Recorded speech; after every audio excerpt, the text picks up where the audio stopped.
but I've not beaten a single one. I always quit each game after like night 2 because I'm either bored or too scared. So I legitimately have not beaten any of them. Whatever happens after night 2 in each game, I don't know. I'm in the blind. And you might be saying, Teal, but you've probably looked into the lore, right? No, because I don't care. I don't care.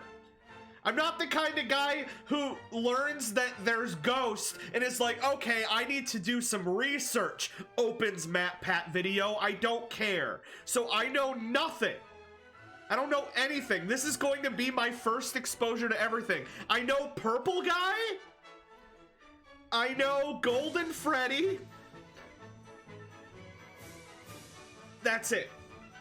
Teal, it's a game. I know it's not a game, it's a lifestyle. It's not a game. It's a lifestyle now. Everything changes after this.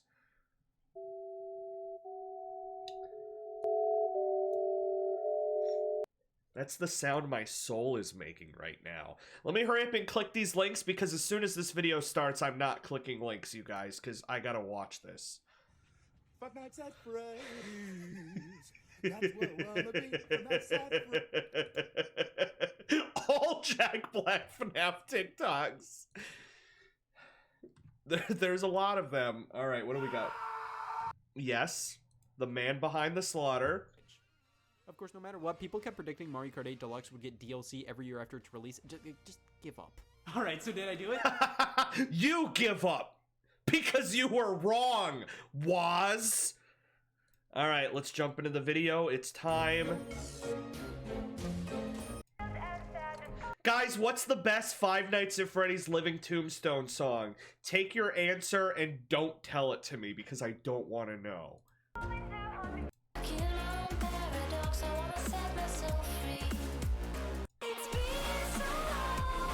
That being said, Five Nights at Freddy's 3 song is the best song. That's just fact.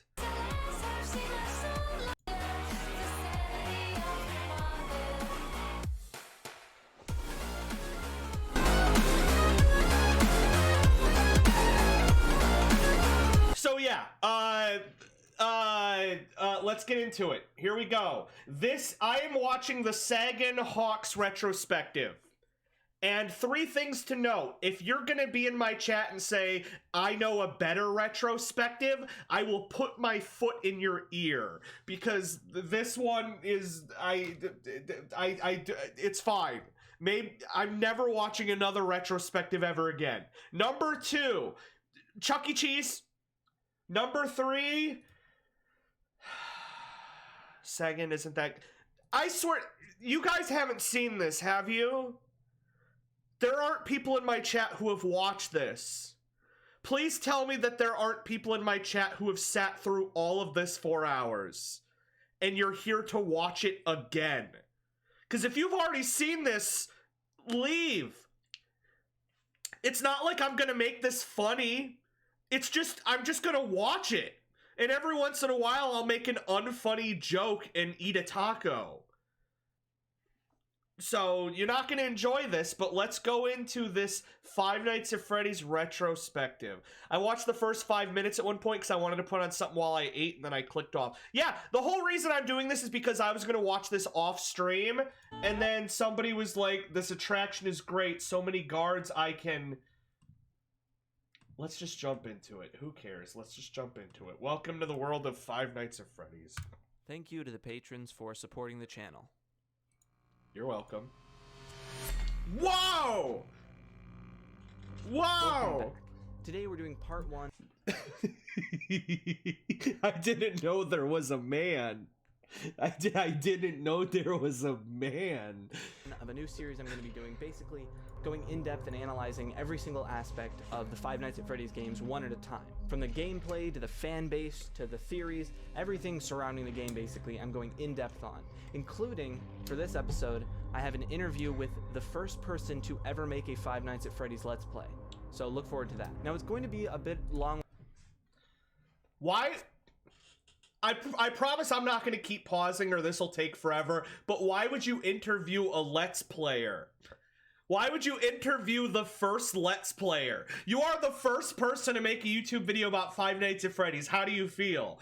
I don't know. Winded, so if you only are interested in one part of it or you want to pause and go back, the timestamps to all the different sections are in the description and they should be visible on the progress bar. Without further ado, let's get into it. I was one of the first people to ask. The beginnings! I've talked at length before about exactly how Five Nights at Freddy's came about. Scott Cawthon released a game called Chipper & Sons Lumber Company, which was trashed basically for looking too creepy and reminding people of Chuck E. Cheese animatronics. And so with that bit of inspiration, he's like, one I'll last show you hurrah at creepy. game development, creating Five Nights at Freddy's. After a very short failed Kickstarter attempt, the game was released on Five Nights at Freddy's. After a very That's the best goddamn image I've ever seen in my entire life. It's the best image I've ever seen. $0 pledged. Canceled. short failed Kickstarter attempt, the game was released on Desura and later greenlit on Steam in August of 2014. The gameplay of Five Nights at Freddy's 1, despite being deceptively simple, was so effective that it has impacted the face of indie horror basically forever. Despite being a survival horror game, if you just looked at the gameplay, it's a quick on your feet resource management game, saving power, surviving until 6 a.m. It almost reminds me of an earlier Scott Cawthon game, Sit and Survive, which has a lot of similarities. Because you can't fight back or hide, Five Nights at Quick question, because I'm just gonna get it out of the way now. How do you guys want me to watch this? Option A, like I'm currently doing. Option 2, something like this, to where you can see the entire screen, but there's a lot of white. Or option 3, this, but I just make myself tiny. Like, how much of the screen do you guys want to see? Sit and Survive was made by Scott Cawthon? Just make my screen a little smaller? Because I want you guys to see as much as possible without my fat ass.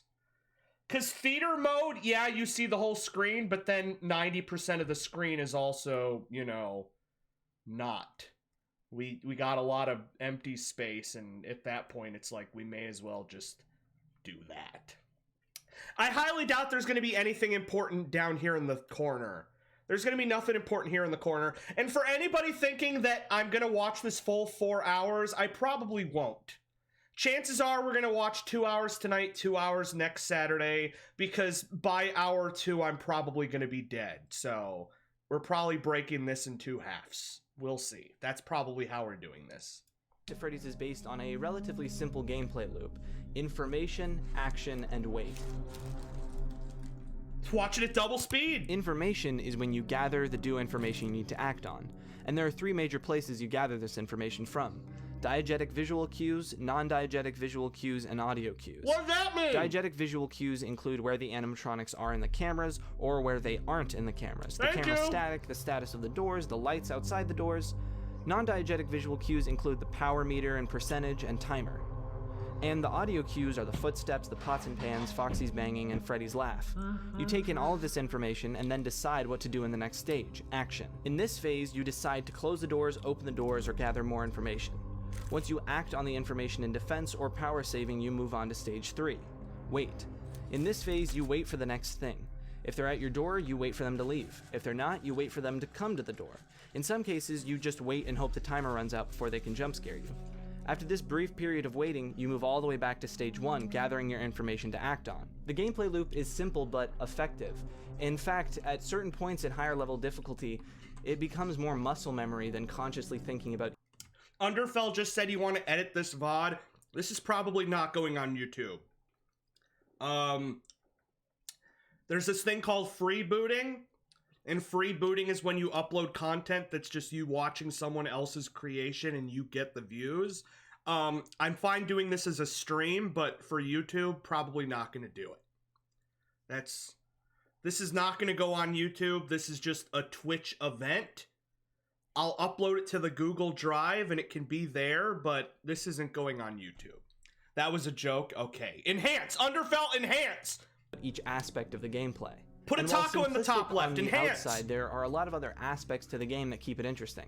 One of them, the main thing you manage in this resource management game, is the power. Almost everything you do causes power to be drained down faster. You're trying to manage power while also surviving until 6 a.m. Another aspect is that all of the animatronics have different AI that you have to account for and behave differently. Bonnie and Chica both move slowly from the stage towards your office on separate sides and appear in your lights on either side.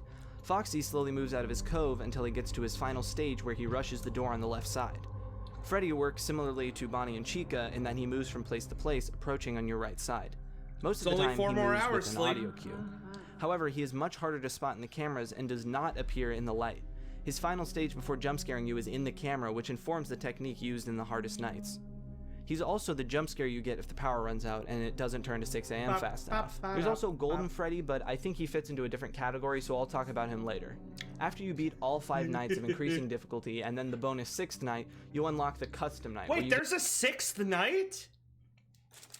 Wait, no, there's a 6th night? That doesn't make sense. Why don't they call it 6 nights at... No, I'm not gonna question it. It's too early. I'm not gonna question it. And then the bonus 6th night, you unlock the custom night, where you get to set the difficulty of each character individually, going all the way up to difficulty 20. I was on Omegle before. 7 nights, originally, technically? Scott didn't think that 420 mode was even possible, but after a lot of workshopping from the community, a bunch of people have beaten it now. Yes! Yes! Oh! The main technique that was created was close Freddy's door, check Foxy, open Freddy's door, check lights, repeat. Since then, other effective strategies have been discovered, but this one is the earliest. I love the idea. I can't help pausing. It's in my nature. I love the idea that like there's just a pattern, and if you do it over and over, you can just win. That's it. Repeat. Since then, other effective strategies have been discovered, but this one is the earliest and reflects the core gameplay loop the most. Check Foxy and the lights for information, close Freddy's door and the other doors if applicable for action, and then a small wait period between each action.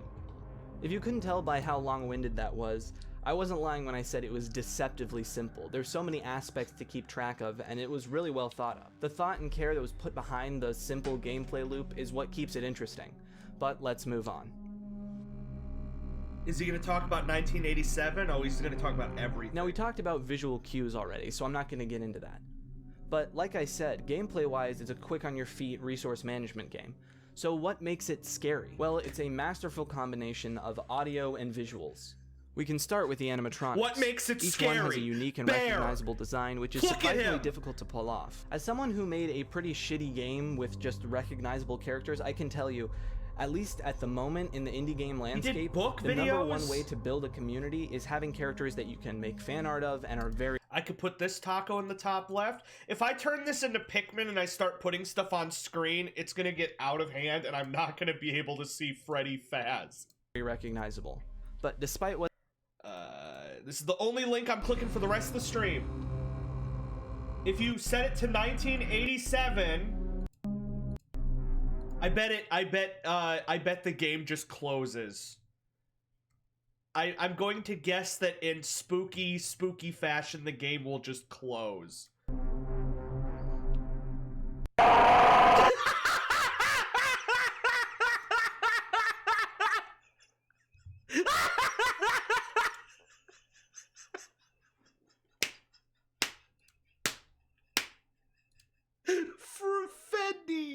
What the fan art might have you think, these designs are legitimately creepy. Now, part of this is boosted if you are at all affected by the uncanny valley or have a fear of any kind of mannequins or animatronics. The character designs embody... That's the one thing that I think Five Nights at Freddy's lost, is that the first game is so scary because animatronic puppets are scary, and then he started getting into demonic, freaky stuff, and it became funny. But, like, Five Nights at Freddy's 1 is the scariest because it's simple. A lifeless thing having an unnatural amount of life, if that makes sense. It's almost the inverse of what animatronics Look at how scary that is! As kids, we're supposed to think of these lifeless robots as alive. That's their goal. But in the context of this game, we know they're not. They're just robots, and at night shouldn't be doing anything. But instead, they wander around getting closer and closer to you. Their unsmiling faces, dead eyes, and exposed endoskeletons remind us that they're not supposed to be alive. But sometimes they pull something like this. They suddenly shoot to life in an uncanny way, eyes unnaturally wide, mouth hanging open. Other aspects of their design reinforce this uncanny valley. Their sunken eye sockets, reflective eyes that remind me of Blade Runner, dirty or destroyed fur, and emotionless expressions that we can't quite get a read on. Is that a Blade They're Runner iconic, reference? unsettling, and very well done. Sort of piggybacking off of that, the cameras are designed in such a way that it is nearly Heart impossible to palpitations. see what's going on. Static obscures your view, and it's hard to see details when the place is so dark. For Freddy, it takes a keen eye to spot him if you don't know where to look. If you want some good examples of how the cameras are set up to make you scared, let's look at these 3 cams. Bonnie in the hall, Freddy in the dining area, and Chica in the dining area. Bonnie and Freddy share the fact that they are Bonnie in the hall, Freddy in the How is a human being supposed to see that? How is a human being supposed to see that and be like, yep, that's Freddy. There he is. dining area, and You Chica already in told the your dining ice area. cream. Bonnie and Freddy share the fact that they are absurdly hard to see. You can make them out, but it makes you, the player, lean in and focus, increasing This is so attention funny and to me setting you because up it's for a Five jump scare. Nights at The Freddy's. Chica one, for me, is just the most unsettling. Wide eyes staring across the room at you, mouth agape. Every time you see something in the cameras, you're immersing yourself more into the game, dots. setting There's a yourself up filter. to be scared.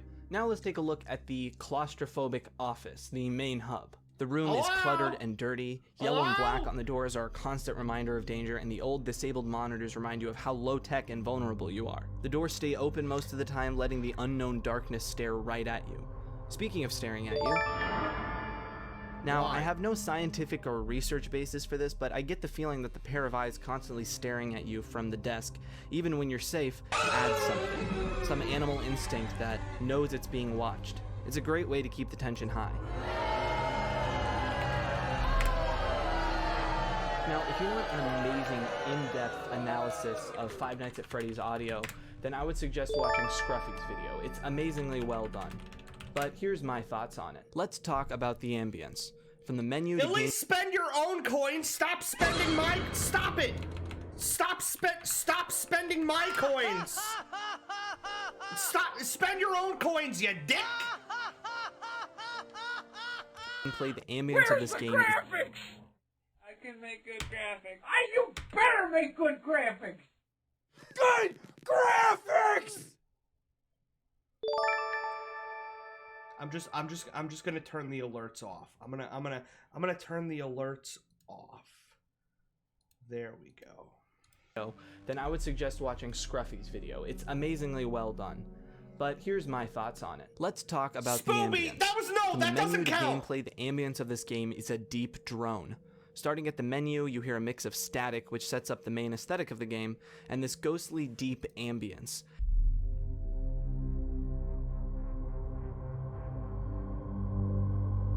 It sounds almost like Boy, that sure is spooky. Oh, there is a fat bloke from. I'm not what I'm sure that it's funny, but maybe sometime that I'm just not. like an unnatural choir, a ghostly voice underlined by a deep, bassy drone. That ghostly voice feeling is something that actually ties into the lore of the game, so the effect is twofold. And when you get into the game, you're met with another ambience track. A deep, churning, almost metallic sound. It's a Again, funny it ties sound. directly into the game's themes, metallic and ghostly. It's a great way to build an overall eerie tone while pushing the narrative in a very subtle way. Along with the main ambience, there are other background sounds that add to the atmosphere. Foxy singing, carousel music, and the fan spinning, the camera glitching and turning. This stuff helps build on the atmosphere and give little red herrings and bits of tension while you're moving through the gameplay loop. Now let's get into what I call active audio, such as, audio cues, which we talked about a little bit, the jump scare sounds, and other things that act as a component to the gameplay. When Foxy runs to your door, if you close it in time, a loud banging accompanies his arrival.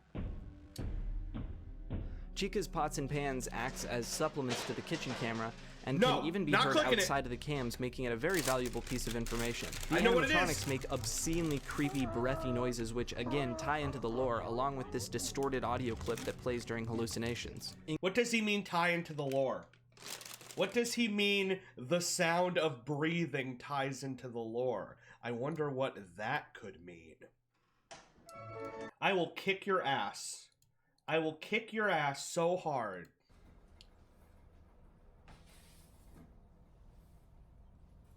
Technically it's on topic, but I will kick your ass so hard. In contrast to the deep drones of the rest of the game, the doors and lights bring comfort in their harshness. You close that door and boom, it makes a loud, metallic, sturdy sound. You doubt your safety a lot in this game, but you never doubt that the door will keep them out.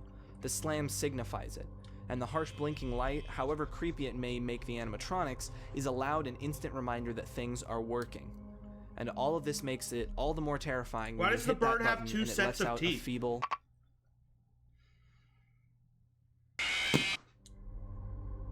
Why didn't he Now warn let's talk you? about the jump scare. A lot of you may know that even though it just sounds like a robotic screaming, which Why didn't he completely warn fits, me? if you listen to the whole thing, it almost sounds like a child crying.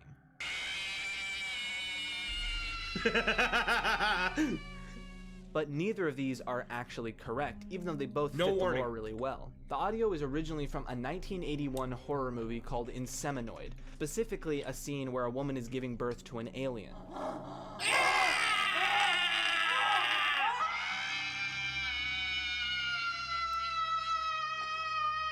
Now, it's very unlikely that this is where Scott actually found it, because that audio clip can be found on a sound effects website, but it's just weird that that's the origin.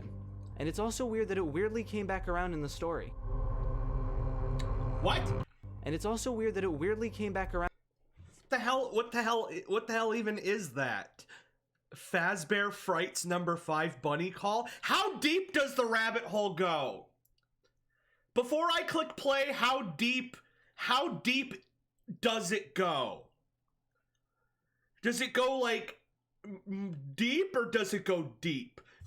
Oh god. Around in the story. Matt Pat gives birth to a bunny in the books. I've heard about that and not even surprised that M. Preg is canon. There's 12 novels. It's very deep. I thought that was Wallace in the bottom left of his camera. He's down there thinking about cheese. And it's also weird that it... So somebody told me that he doesn't go over the books in this, but there's another video for the books, and if you're wondering, no, I won't. weirdly came back around in the story. Watch it.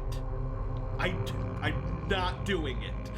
Alright, let's talk lore. Despite the game series being known for having an absurdly long and convoluted story, the first game was pretty light on lore. It was just the way that this story was told that made it interesting, and along with the main, sort of hidden elements, there were secrets and Easter eggs that made the whole thing have a bunch of replayability, and honestly is what makes it a classic still today. The newspaper at the beginning when you... Okay guys, place your bets. How long until he says Matt Pat? Place your bets in seconds. How many seconds until he says the word Matt Pat? I give it 43 seconds. First start a new game gives us the basic premise. Freddy Fazbear's Pizza is looking for a security guard to work the night shift from 12 a.m. to 6 a.m. Pretty simple. One secret aspect to this is the blurred newspaper text surrounding the job listing. Essentially, it's telling you that this job was a poor choice and you probably won't make it past night 3. Just a fun fourth wall break. What's the offer? As soon as you get into the game, you're met with a phone call from the now iconic character Phone Guy, who opens up with the classic "Hello? Hello?" Throughout these phone calls, he not only reveals hints and red herrings for the gameplay, like closing the doors and how the power works, he also reveals a good chunk of the lore, from the animatronics stuffing you into suits to the bite of 87. Damn it. If I play Five Nights at Candy's Remastered, I'll give you a free Prime sub. Maybe I'll play it at some point. Maybe I'll even do an entire stream devoted to FNaF fan games. But I gotta get through this video first. Is that the bite of 87? Damn it, son of a bitch! Son of a bitch! He had the choice to not include Markiplier and he couldn't help himself. The bite of 87. Was that the bite of 87? This is probably the biggest mystery of the first game. I want to talk about it more in a later section, but just wow. With such a small piece of passing information, Scott Cawthon inspired a mystery that would persevere until, well, I guess today. The main followable narrative is the Phone Guy's story. His messages tell you that he used to work the same job and that he's somewhat higher rank in a company, but also not a C. Thank you, Goemon. Thank you, Goemon. Was that the bite of 87? Was that the bite of 87? Was that the bite of 87? Was that the bite of 87? Was that the bite of 87? Was that the bite of 87? Was that the bite of 87? Does he ever reveal what it was? Was that the bite of 87? Does he ever reveal if that was the bite of 87?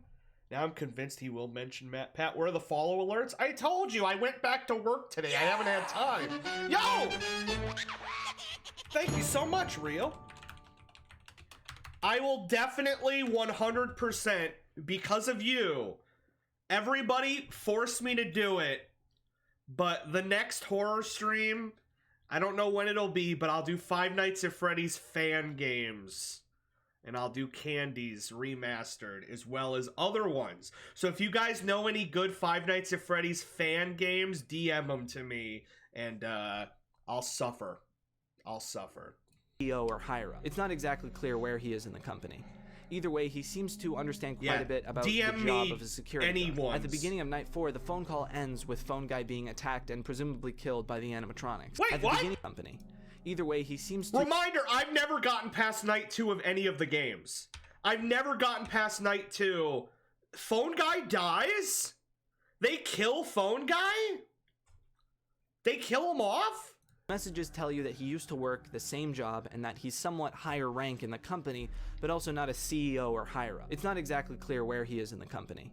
Either way, he seems to understand quite a bit about the job of a security guard. At the beginning of Night 4, the phone call ends with Phone Guy being attacked and presumably killed by the animatronics. We've never seen 87, we've seen 83. All those empty heads back there, you know. Oh no. Oh no. Demon Wolf, thank you so much for the butts. Are you guys trying to get a hype train? Do we need a damn hype train during a Five Nights at Freddy's retrospective? Oh no. Hey Demon, thank you for following too. No. Oh no. Oh no. Oh no. But in the final Night 5 phone call, you aren't met with Phone Guy. Instead, you're met with a garbled robotic voice. When reversed and cleaned up, it is widely believed to be... Damn it, Bidazor. Damn it, Bidazor. Thank you, but damn it, Bidazor.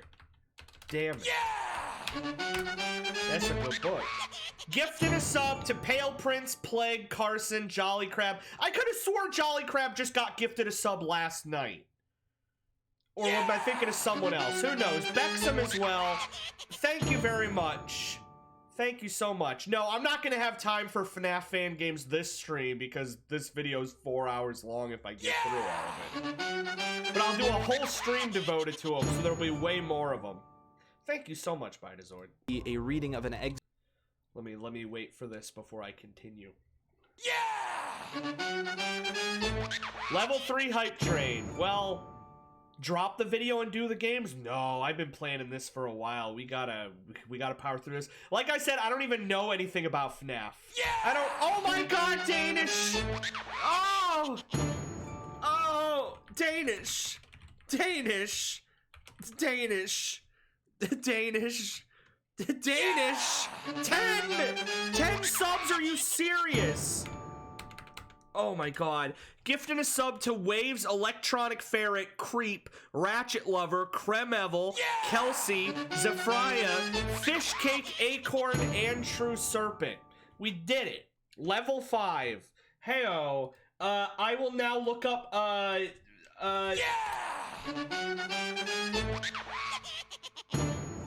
While we wait for the sub alerts, let's look up Five Nights at Freddy's inflation. Chica big inflation Freddy Fazbear feet fart Bonnie Vor feet. Inflation. Foxy and the hot girl Roxy from the new one. Holding hands while farting, and they are eating a burrito filled with the souls of dead guys. inflating.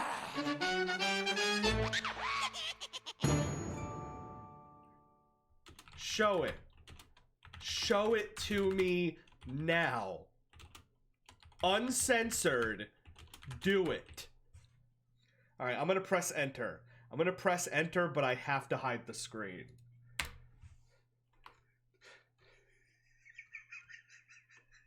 I just got the Wikipedia article for Chica. That's it. That's what it gave me. I typed all of that. This is why nobody uses Bing. This is why nobody uses Bing, because it's like, did you mean Chica? And I'm like, no, I very specifically told you. I made it very specific what I wanted. It's not just Chica. Go into images? Yeah, that's a good idea. Let's go into images. Let's go into, oh god, I messed up. I don't even know what timestamp I was at. Let's go into, oh, I already closed it. It's probably for the best. Before the game even was, and Easter eggs. That's pretty fast, very simple. Essentially, fourth guy. I want to talk about is what Somebody want to tell me how I'm 37 minutes into the stream, but I'm only 12 minutes into the video? How the hell am I only 13 minutes into the video? I thought I told you guys to not make me pause. Five Nights at Freddy's streams. Oh, I'm number 2. I'm number 2. There I am. Right up there. Five Nights at Freddy's Inflation Chica. Great. All right, no more distractions.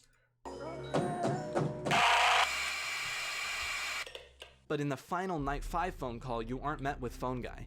Instead, you're met with a garbled robotic voice. When reversed and cleaned up, it is widely believed to be a reading of an excerpt from the book Autobiography of a Yogi. This recording famously inspired the fan game name The Joy of Creation. But like I said, there's more to this game's story than just the phone calls. Secrets and hidden lore reveals that you could play through the entire game and never see. What? There's the creepy but not necessarily lore important hidden cams like Bonnie's rare backstage camera and rare death screens, the poster in the West Hall corner changing to Freddy ripping his own head off, and the animatronics and Freddy alone on stage staring at the camera, and the backstage animatronics staring at the camera. And here's where we get into the real shit, the stuff that turned this game to the next staring at the camera. And here's where we get into the real shit. I love how the captions are like, yo, I'm not even gonna type out what he just said because it's inappropriate. The stuff that turned this game to the next level. In the East Hall corner camera, the rules poster will change to one of 4 secret newspaper clippings detailing the disappearance of 5 children. Lured into a back room by a mysterious man dressed in one of the Fazbear costumes. Cheered X100. Freddy got a pretty pogger's butt.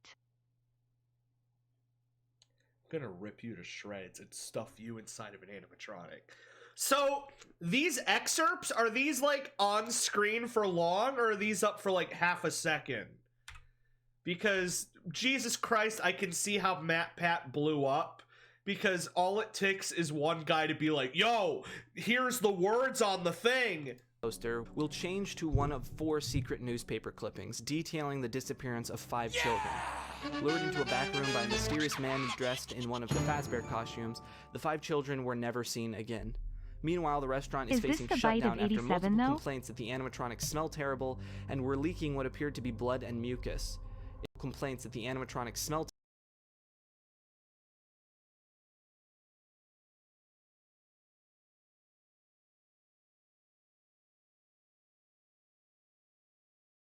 My mic is muted, I'm sorry. I was trying to say, does this game have a rating? Because it's not rated M. What is this game rated? Seen again. Meanwhile, the restaurant is facing shutdown after multiple complaints that the animatronics smell terrible and were leaking what appeared to be blood and mucus. It includes some unsettling quotes like, the characters will live on in the hearts of the kids, and one parent likened them to reanimated corpses. I think you can see what's happening here. Phone Guy's phony story about the animatronics stuffing you into suits because they don't recognize you as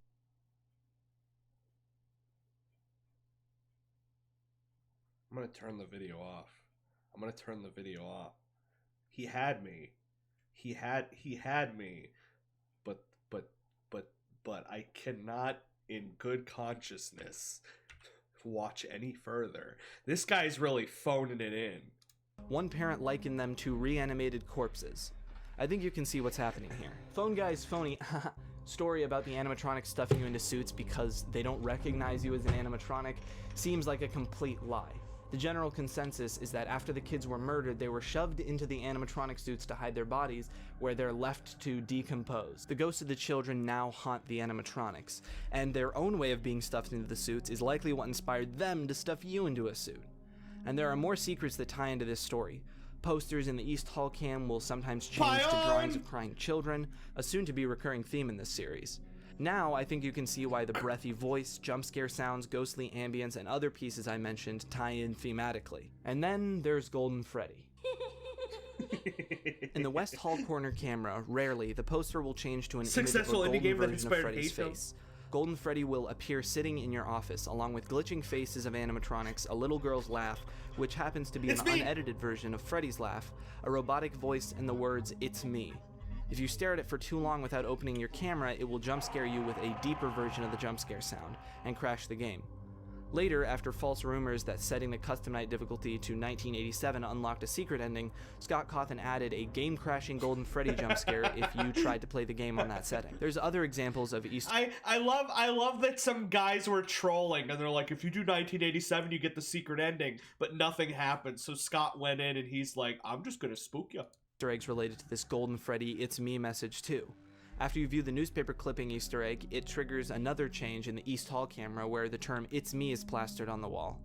When Foxy leaves his cove to run after you, sometimes his out of order sign will have the message "It's me" on it, and sometimes, outside of Golden Freddy, the glitchy "It's me" hallucination animatronic faces will appear randomly.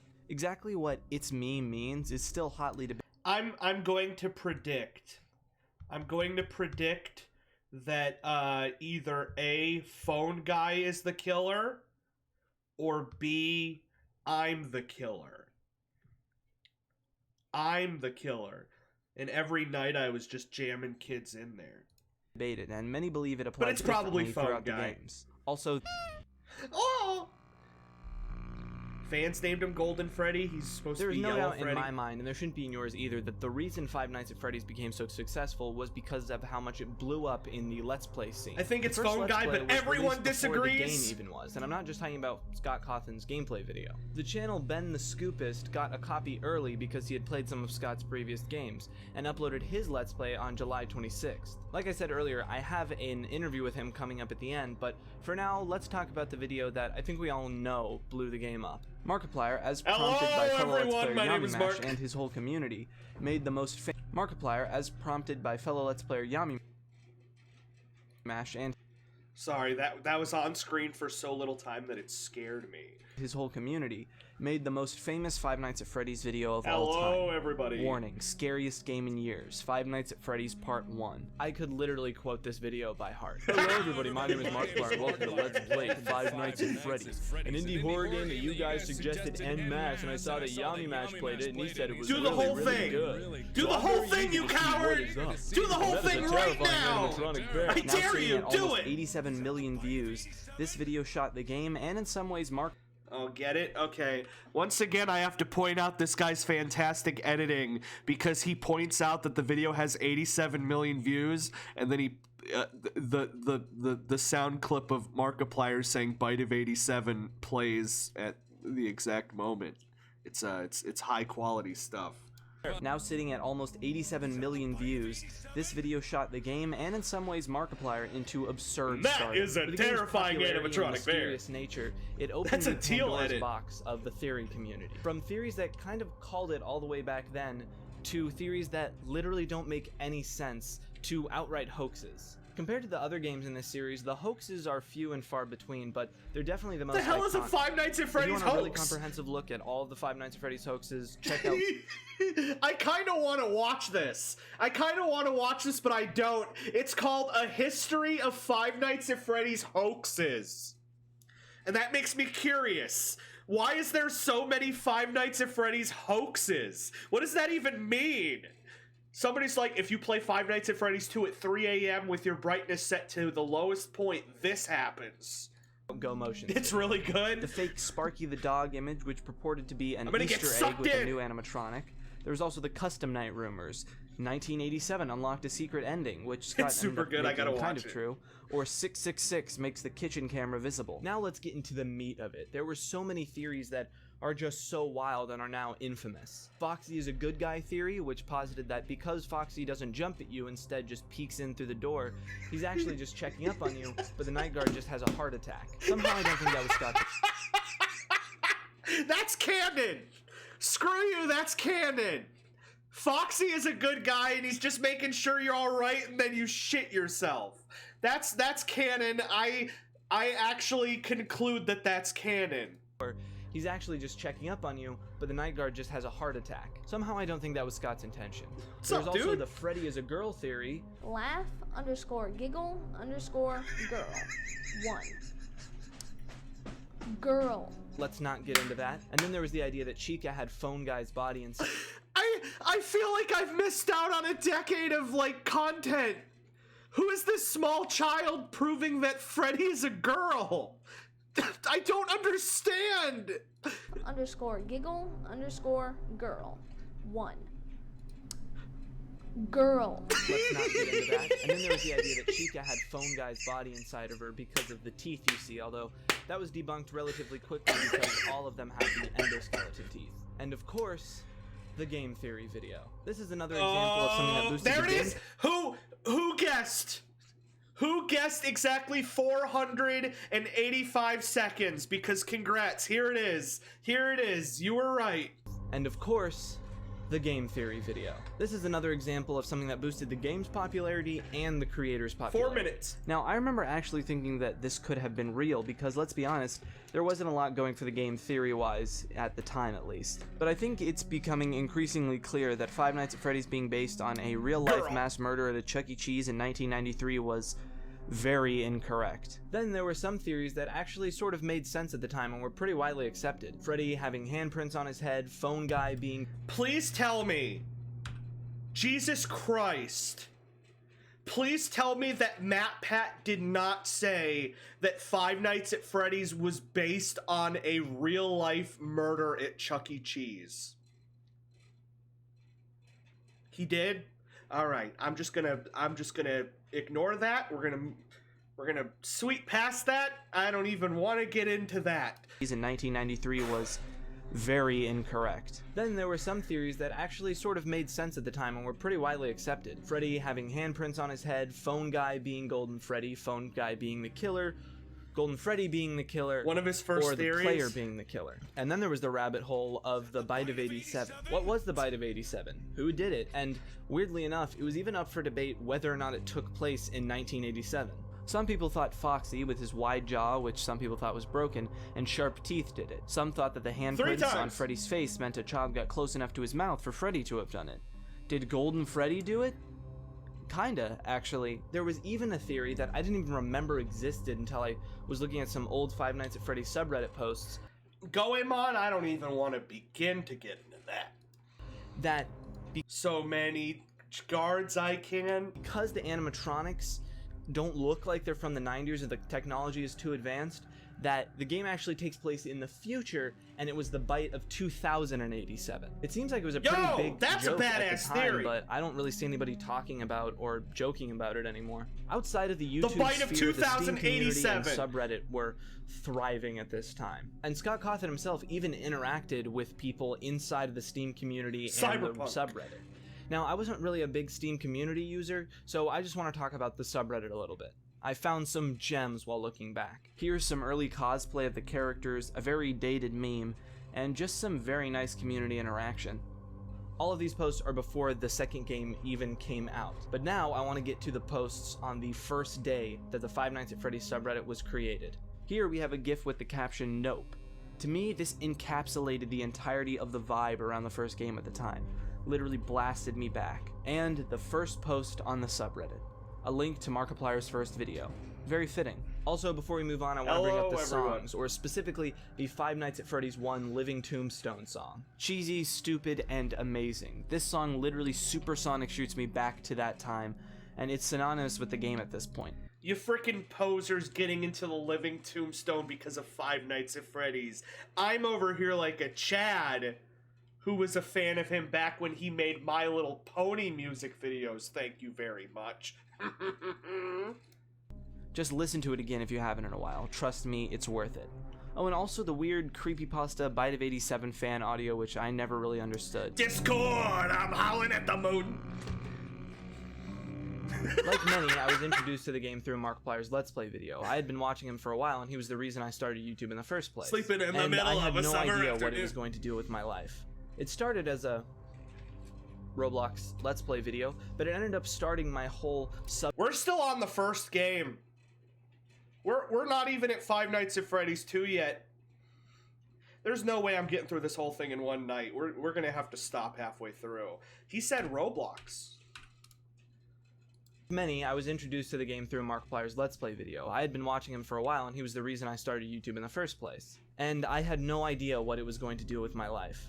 It started as a Roblox Let's Play video, but it ended up starting my whole subgenre videos I do analyzing things. Five Nights at Freddy's. Yeah, I feel people shut up. It's my sleeper over. I'll pause if I want. A lot of people forget that all the FNaF games were released like 5 months apart. I remember like Five Nights at Freddy's 2 coming out like 4 months after the original, and then like 4 months later he released 3. Like those first 4 or 5 games are like back to back. Mask. He was striking while the iron was hot. Eventually turned into the creepypasta files, Five which turned Nights into at creepy Freddy's. files, which is basically where we are now. I won't deny though, there was a little Sleepover. less quality control back then. It is possible Freddy Fazbear is haunted by a female spirit, right? Girl! Now, with these deep dive videos, I want to rank all of the games. And normally I would go into a little bit more detail into why I put Female. each one where, but I mean, this is the first game. Of course it's going to be S tier. It's S tier, Five Nights at baby. Freddy's.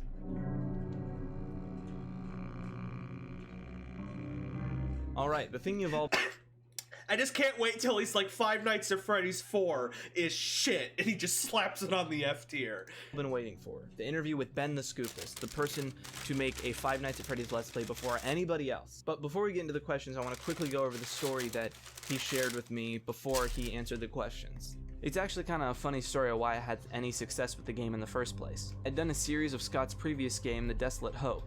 During this playthrough, he was commenting on my videos, offering some advice, and just in general, hanging out.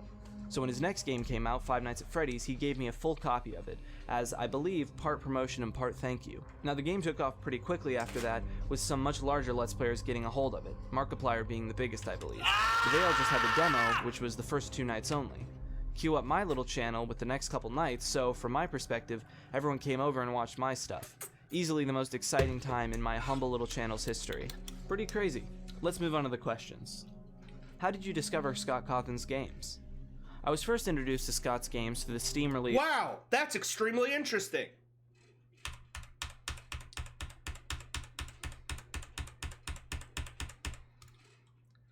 Here is his stuff. Please go follow him. On September 14th, 2014, less than 2 months after the first game's release, an image showed up on Scott Cawthon's website, scottgames.com. The grand No skipping. He's just talking about how YouTubers that played Five Nights at Freddy's suddenly got very popular and how that was cool. And I know that as a Let's Player, that's probably interesting, but we could do a little skipping. We could do a little skipping. We could do a little skipping. We do a little skipping. reopening. Five Nights at Freddy's 2, 2015. Teal blinds himself. Five Nights at Freddy's 2 is pretty good. That's the one that I've played the most because I invited my roommate to play it with me. Spooky.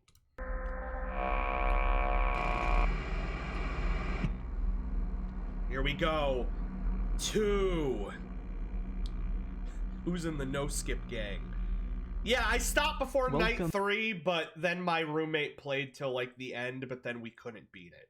Welcome back today, thanks to the amazing support of Watch the your last one of else. these Post it in videos, the Discord. we're doing a retrospective on Five Nights at Freddy's 2. Let's get started. Release. Now, unlike the first game, It's a which was prequel? relatively unknown and made by a relatively unknown developer at the time of release, this game was a hype machine, people dubbing it the scariest game ever. You guys were practically begging me to play this. The Scoopus interview has very deep lore in it. I can't even tell if you're joking or not. It was the feeling of complexity. Yeah, the first game is spooky because of the simplicity. The second game added a lot of complexity. And then the first game kind of jumped back to the simplicity, but without doing enough to make it cool. And then after that, they just kind of threw stuff at walls. This again, and I'm glad you agree that this is probably one of the scariest games I have ever played. And so when that first teaser showed up on scottgames.com, all hell broke loose. In total, there were 5 teasers for... If one day I was streaming and I just said, "Hey Mark," and then the real Markiplier leaned into my webcam and kissed me on the mouth, and then he walked away and I slapped him on the butt and then went back to the game like nothing happened, would that be cool or what? This game, and let's look at them individually. With the file name FNaF 2, it couldn't be more clear. There was a second game. With the reveal of what I think is the best Could it be iteration more of Freddy, clear? Is the there gonna community be a was released sequel? into a frenzy. Another thing to note about this is the 2015 No release reason I'm date. scared. I'm That not clicking was links, Teha. I gotta inaccurate. watch. Here we have the reveal of Toy Bonnie and Withered Bonnie. This looks like a shit post. This looks like a shit post. This is a real advertisement. This looks like those images of the kids where they're like, "You don't want to get on my dark side," and half of their face is a Minecraft character. Can we pretend that airplanes? This began the real theorizing. Why are there new animatronics? Who brought them back? Another thing to note is the names could be your Toy angle and or your Withered devil. were not used at this point. From my memory, He the new bagged animatronics 72 were called the Pokemon. 2.0 animatronics. Bonnie 2.0, Foxy 2.0. I remember when I was big into FNAF, there were like FNAF movies made in SFM, and I would be invested in them and would watch the whole series, and it would be like 3 hours long.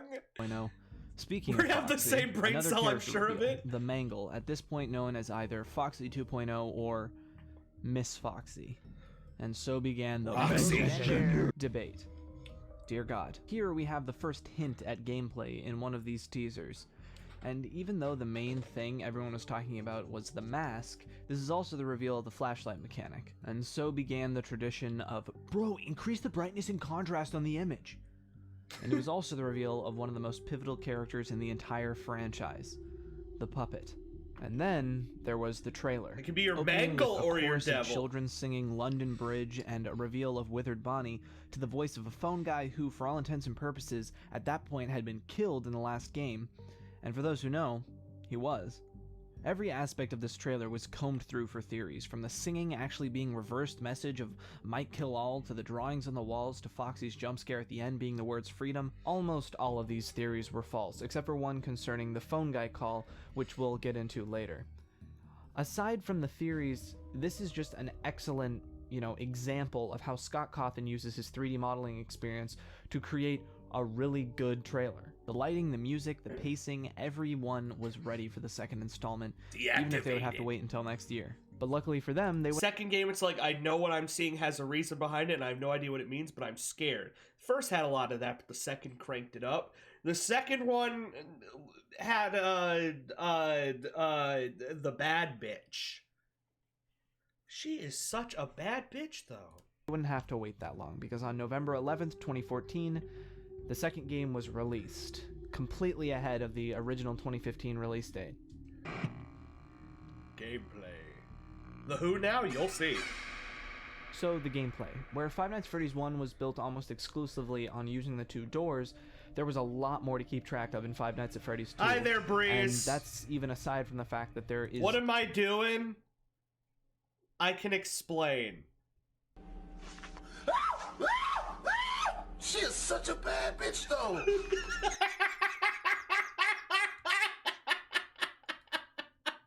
Literally twice the characters. First off, there's no doors. Nothing to close them out. So instead, you use 2 new options. Putting on the Freddy Fazbear mask to fool the animatronic facial scanners, or the flashlight to disorient or reset the animatronics. So let's start with the gameplay loop. In general, you'll be going through a sequence of 4, Scared and especially horny. in the later nights. Wind up the music box to keep the puppet at bay, drop the mask to trick any animatronic near you or in your office, check the hallway and the vent lights, and repeat. It's a fairly simple gameplay loop, but I think it's the best in the whole series. Every piece has a Me when purpose, playing from the sexy light to serial the mask killer. to the camera, and you need to use them quickly and expertly to actually Transition survive. from screaming as she's a bad Now, bitch, a it lot makes of it so people have a natural. problem It's a with this genuine game's, feeling. Gameplay because it's a lot more RNG based, and I understand that. The skill cap and the random chance that's thrown into it makes it a lot less accessible and way harder in later nights. I think this is the reason in the FNaF World trailer classified the second game as Panic. It's harder, it's faster, and it's way more random. But let's talk about the pieces that actually make the gameplay loop work. The characters. I didn't realize there was RNG in the second game. Like, you might just get unlucky. Can we pretend? This pisses me off. This pisses me off because the colors, everything matches up. It's perfect. For me, there's The skill cap and the randomness makes the FNaF metagame hella broken. Why? Oh my god. 2 types. There's vent and hallway characters, Vent! and then there's special characters.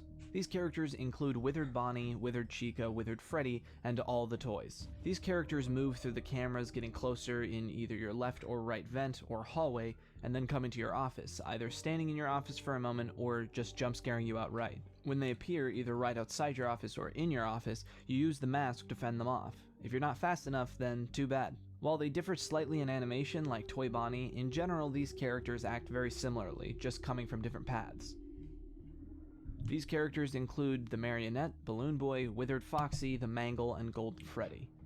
The Marionette, aka the Puppet, a soon-to-be very important character in the series, hides inside this present box in Camera 11. There's a button that you must hold down to keep a music box wound up. If it runs out, the puppet begins its own little chime, and then jump scares you a few seconds later. You can keep track of the box with this timer circle, or by the blinking warning indicator. Withered Foxy is not fooled by the mask. He'll appear in the hallway, and you have to flash the light on him to reset him. Balloon Boy moves through the vent and is fooled by the mask just like the others. Hello? However, he doesn't jump scare you. When he gets into your office, he disables your light, making him a great, or I suppose terrible, combo with Withered Foxy. There's no way to get rid of him. I love that the really goofy ass FNaF characters jumping at you gif comes from this game, because half the time they're jumping out of nothing. Like, Foxy just jumps out of, like, the spirit realm. Him a great, or I suppose terrible, combo with Withered Foxy. There's no way to get rid of him, so make sure you don't let him in. The Mangle works interestingly because she has many different You never get mechanics. paid for your job If here. you see him in the hallway, you use your flashlight like Foxy. If you see her in the vents, use the mask. And finally, there's the screen where he's on the ceiling. Here, it's just up to luck because I love how, like, he keeps swapping the gender. Sometimes it's she, sometimes it's he, and I'm not even gonna question it. I don't understand. And finally, there's the screen where he's on the ceiling. Here, it's just up to luck because she can jump scare you at any point. So, like Balloon Boy, it's best to just keep him out of the office. And Golden Freddy. Gender fluid. Unlike in FNaF 1, Golden Freddy isn't just an Easter egg, although there are plenty of those in this game. In this game, Golden Freddy even has a setting in Custom Night. He doesn't appear until Night 6 or Custom Night, and his gameplay is pretty simple. If you Please don't clip any moments where I look genuinely interested, because those piss me off the most. When I see a clip of just, like, me watching footage and seeming like I'm into it, because it's taken out of context.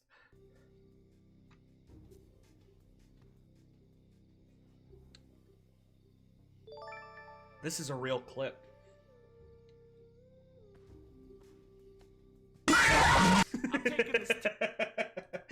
see him either lying in your office or his ghostly head in the hallway, put on your mask right away until he disappears. Despite being a lot more complex than the first game and a lot more RNG based, to me, I think it's the most effective and best one in the whole series. Everything just feels snappy and all of the mechanics have a purpose. The audio.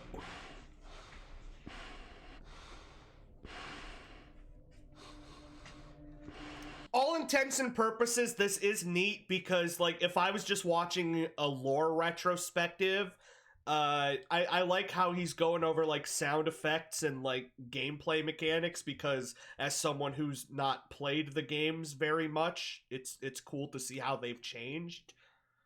Yeah, like this clip. Screw this clip.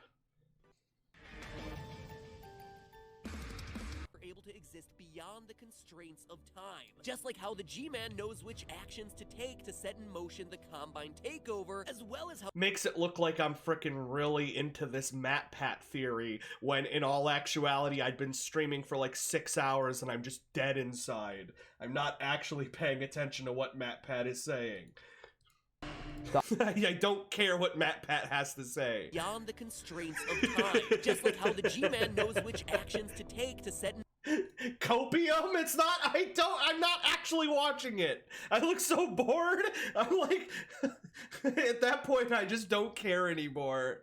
I'm zoned out or focused. The audio in FNaF 2 is probably the most iconic part about it. From the jump scare to the ambience, to the buzzing that plays when an animatronic enters your office, to the horror sting that plays whenever something is in your hallway.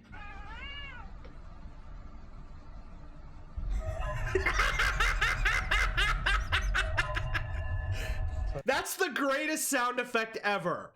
Like, unironically, the Five Nights at Freddy's 2 hallway ambient sound is the greatest sound ever, because you can literally put it over anything.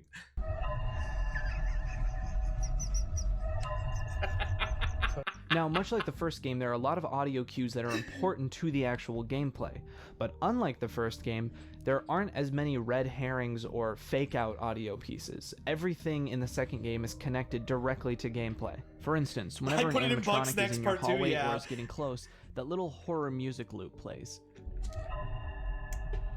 In early game, it's a great way to keep track of where the animatronics are in relation to you, or if they've moved up. However, in later nights, the sound is pretty much going on continuously. Mangle, Balloon Boy, and the Marionette all have sounds tied directly to them. Whenever time is run out, the Marionette plays music letting you know that the music box is over, and you only have a few more seconds before you get jump scared. Mangle's distorted radio sound does act as an interesting uniqueness to the character, but it also gives you an auditory cue as to what character they're in, and when they enter your office. Balloon Boy's classic, Hello? Hi. Hi. tells you when he's moved closer, and you definitely know when he's in your office. And the other characters, like the first game, have quiet footsteps and rustling sounds in the vents that give you a general idea of where they are, or if they've just moved. And on that buzzing I mentioned earlier, while the giant animatronic standing right in front of you should be enough to get your attention, it also is accompanied by a sort of creepy ambience to drive that point home. Again, the audio is all tied to some gameplay aspect. And we can't forget the jump scare. Completely different from the first game, and it sounds a lot more human. Now, unlike the first game's jump scare sound, there's not a lot That's to the note best here, jump scare that I know sound. at least, besides the center of the whole freedom theory I discussed earlier. It's effective and serves its purpose, but that's about it. Okay, let's talk about the ambience for a second. Because it doesn't have as many weird red herrings, it feels a lot less dense, and a lot less deep also. It sounds less droney and is a little bit quieter. To me, it seems a little more grounded. It sounds like actual office ambience, like a loud air conditioner or some plumbing in the background. It's a lot more high-pitched. While FNaF 1's ambience felt like a fear fest, FNaF 2, because there's so much more going on, it would make sense that it would offset that by, when things aren't going on, having a lot calmer and quieter ambience. It's still creepy, just less packed. Plumbing. Graphics.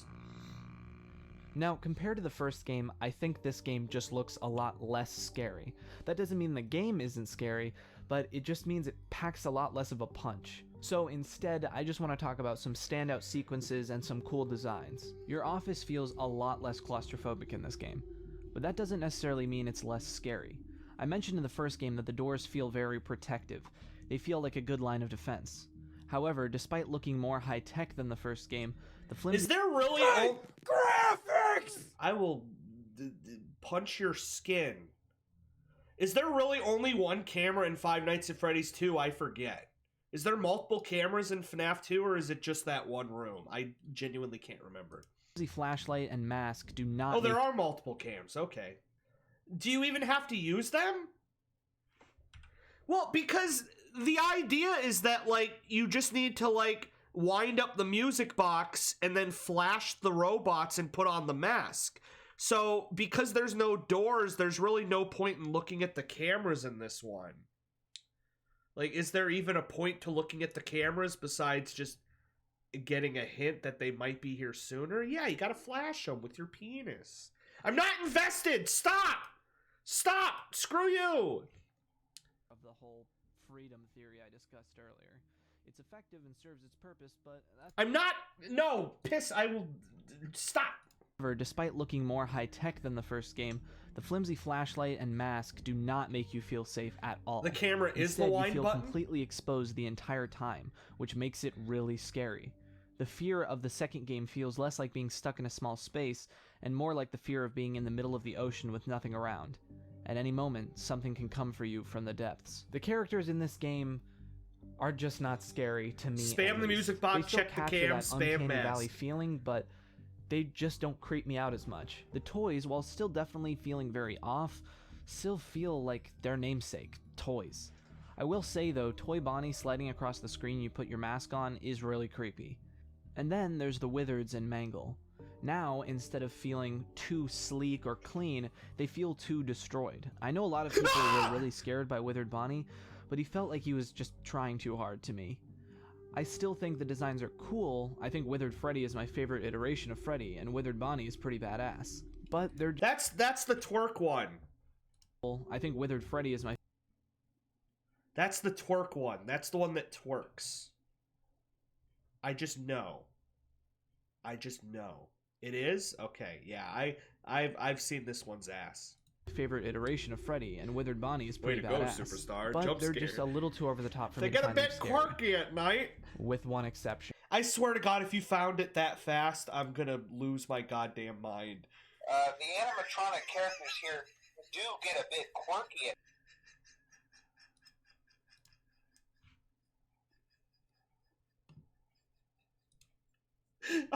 I can't do this. Withered Chica. I don't know why, I don't know what it is, but Withered Oh! Here it is. Chica is fucking terrifying to me. Literally probably the scariest Bad animatronic bitch in the whole time. series, for me at least. She's reminiscent Oh, of the fucked up Scarecrow no. and is legitimately scary to me after all these years. The missing hands, unhinged... Did he take the meme of having double teeth and go, but what if more? They're so... Let's eat. That's a bad bitch, though. Jaw and terrifying eyes. It's amazing. The renders in this game are actually really interesting It's her because they're a lot more endoskeleton, packed yeah, with but different- I mean, it's spooky. The animatronic characters here. I love how you can see the endoskeleton's ass, too. different characters showing up in the same room a lot more. There's the but same amount. Excuse me for not counting the teeth! aside from The animatronic characters here do get a bit quirky. POV, you're back in your FNaF phase. What does that mean? So we lovingly decided to give him a brand new start. My goddamn recommendeds are officially ruined. YouTube now thinks that I'm a Five Nights at Freddy's fan, and they're gonna be shoving this stuff down my throat for weeks. From some cool imagery, there's not a lot there. Unlike in FNaF 1, where it was very difficult to make out who was Very where, cute, though. as long as you use the flashlight and the camera, it's pretty easy to keep track. Make out Look imagery. at Freddy There's back characters there. showing up in the same room a lot more. But I've seen so many ironic memes about FNaF characters that seeing them no longer elicits fear, it just elicits a goofy emotion. Like, you can't look at this and feel fear anymore. aside from some cool imagery, there's not a lot there. Unlike in FNaF 1, where it was very difficult to make out who was where, as long as you use the flashlight and the camera, it's pretty easy to keep track of everyone. Flashbang? Not that you'll be doing. I saw that clip. I lived that clip. He gave me a full copy. I believe part promotion and part thank off pretty quickly after that. some much larger Blinding myself with the lamp until Five Nights at Freddy's 9 comes out. Let's players getting a hold of it. Markiplier being the biggest type. Nights at Freddy's. Not even the scream, just...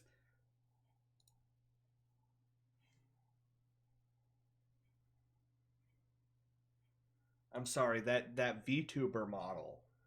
These VTuber models are really good. Oh, they went offline. Damn it! Back to the video! Doing much of that in later nights, instead just using the camera to wind up the music You got box. games on your phone? Do you have games on your phone? Holy Mary, Mother of God. This is when the Five Nights at Freddy's story and secrets went off the deep end. But before we get into that, let's talk about some less important Easter eggs and secrets. You aren't a FNaF fan? Alright, this is the last link. I'm getting out of hand. I need cock, Freddy.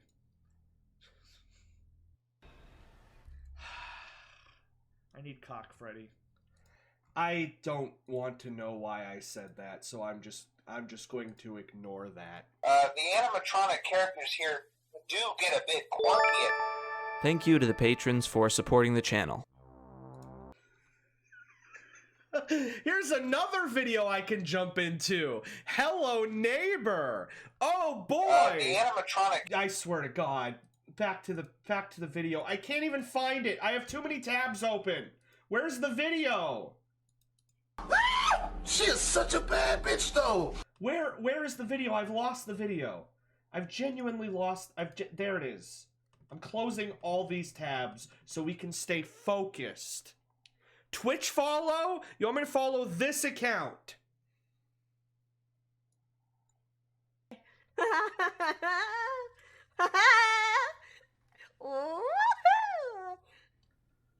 Can't believe we did it. Can't believe we did it. It only took me an hour. Oh my gosh. Tealhollow, thank you for the follow. We've had so many follows today. Is this the content you were here for? It gets worse, but I got lost. They got the baby Binky. They got the baby Binky. I have no clue what's going on. They got the baby Binky. back to the lore video. I am confused. It's starting with some hidden characters. Very rarely If I click this and it's twerking, I'm ending the stream. The animatronic characters here do get a bit quirky. Listening? Okay. Basically, is this guy named William that moved. The scout explains the entire FNaF game lore. I hate these recommended videos that I'm getting. Alright. Stay focused. Stay focused. Stay focused. Stay focused. I am not retweeting this. Stay focused. We are 37 minutes in. What is the ratio to video I've watched to how long I've been live? Mother of God. This is when the Five Nights at Freddy's story and secrets went off the deep end. But before we get into that, let's talk about some less important Easter eggs and secrets, starting with some hidden characters. Very rarely you can see this bare endoskeleton either in the prize corner or in your vent. He can't actually attack you, but apparently he can block other characters from entering the vent, meaning he's actually an asset to the player. Exactly his lore relevance or meaning is not entirely known, and it's possible he's just a fun Easter egg. There's also a couple hallucination characters, Shadow Freddy and Shadow Bonnie. Shadow Freddy rarely appears in the parts and service room and will crash your game if you look at him for too long. I also want to point out that I believe I was one of the first people on YouTube to have encountered this, uploading my video with the encounter literally one day after the game's release. Shadow Bonnie, later known as RWQFSFASXC, will appear in the office at times, and I believe it will crash your game as well, but I'm not 100% sure. And then there's the more minor Easter eggs. The puppet hallucination in the hall and the paper plate doll from Party Room 4 disappearing and then reappearing in your office.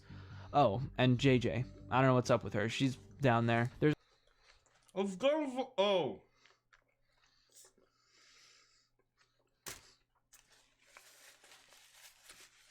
How are you doing there, M4? There's also the rare death screens and opening screens, much like the first game, with just sort of dark, eyeless versions of the characters. And then, in between nights, you get these sort of cutscene where you're from Freddy's perspective looking back and forth. First, it's the other animatronics looking at you, then Golden Freddy, then the puppet. Again, I'm not going to get super deep into the lore relevance of this. Thank you so much, I appreciate it. I gotta finish chewing or I'm gonna choke. But I have to say, when you first boot up that game, it was shocking. But let's talk about the part you've all been waiting for, the death minigames. Now, this sort of Atari minigame style storytelling has basically become inseparable from FNaF at this point. Alright, Taco's out of my system.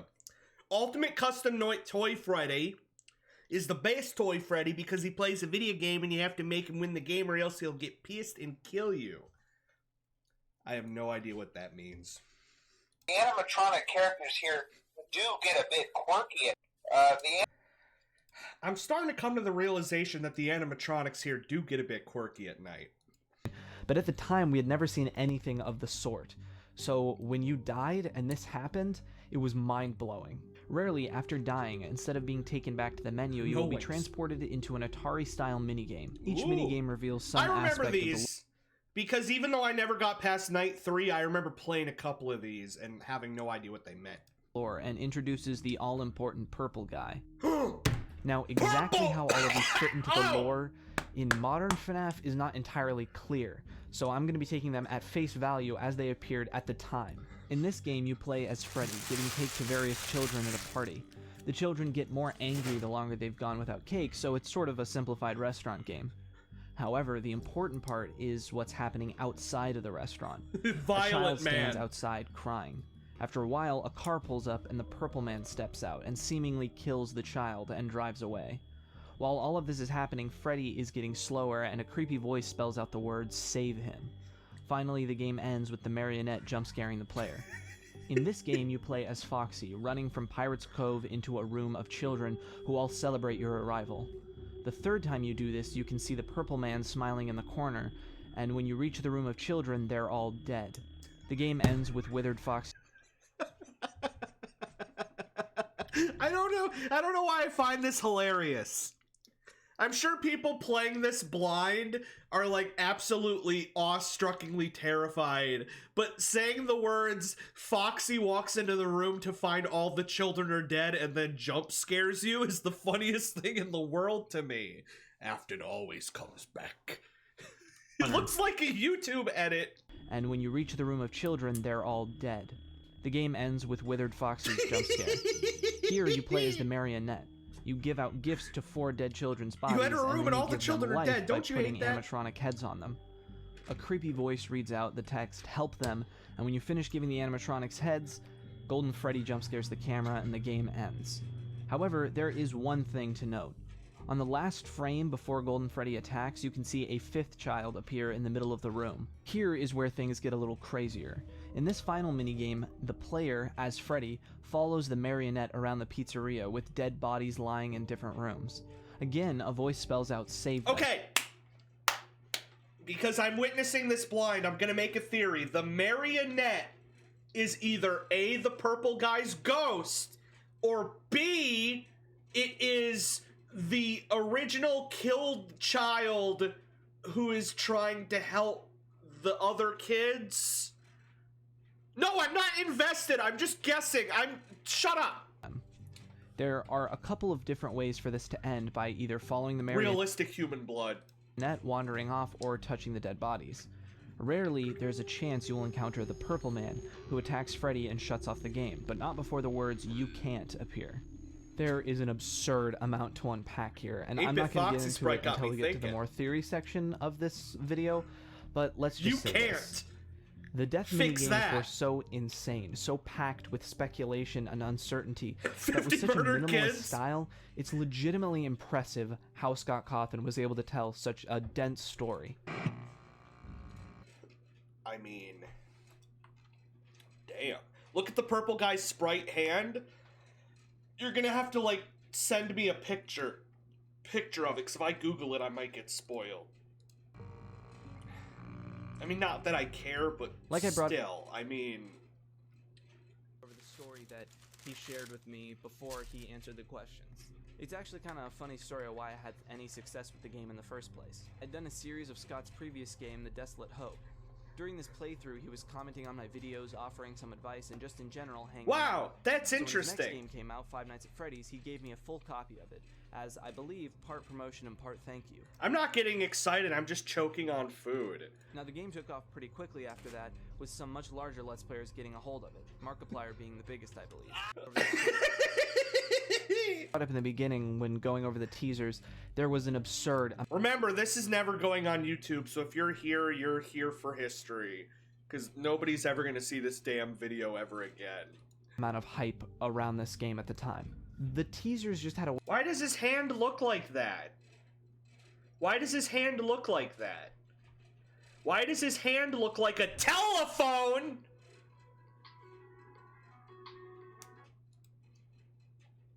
way of getting into people's minds, and this is also when the theory crafting section of YouTube really started exploding. 8-bit gaming, Doco, I could very Smite. easily upload it. I will punch your feet with my fist. All started... I'm sorry, I look away for 2 seconds. What the hell is this? Making videos about Five Nights... If you wanted to die, you could have asked. So, you guys remember the flashlight? That's the one where I flashed you. Freddy's around this time, and although the theory crafting section of YouTube really started exploding. 8-bit gaming, Doco, Smite, all started making videos about Five Nights at Freddy's around this time. And although this side of the community did exist before Five Nights at Freddy's 2, this is when it exploded. And this is when game theory started making theories that made any sort of sense. But before we get into that, I just want to highlight some community stuff from back then. The song that recently had a meme resurgence, It's Been So Long, is a legitimate banger. So like, that instrumental break is fucking amazing. This is also the time where more FNaF fan music began to pop up.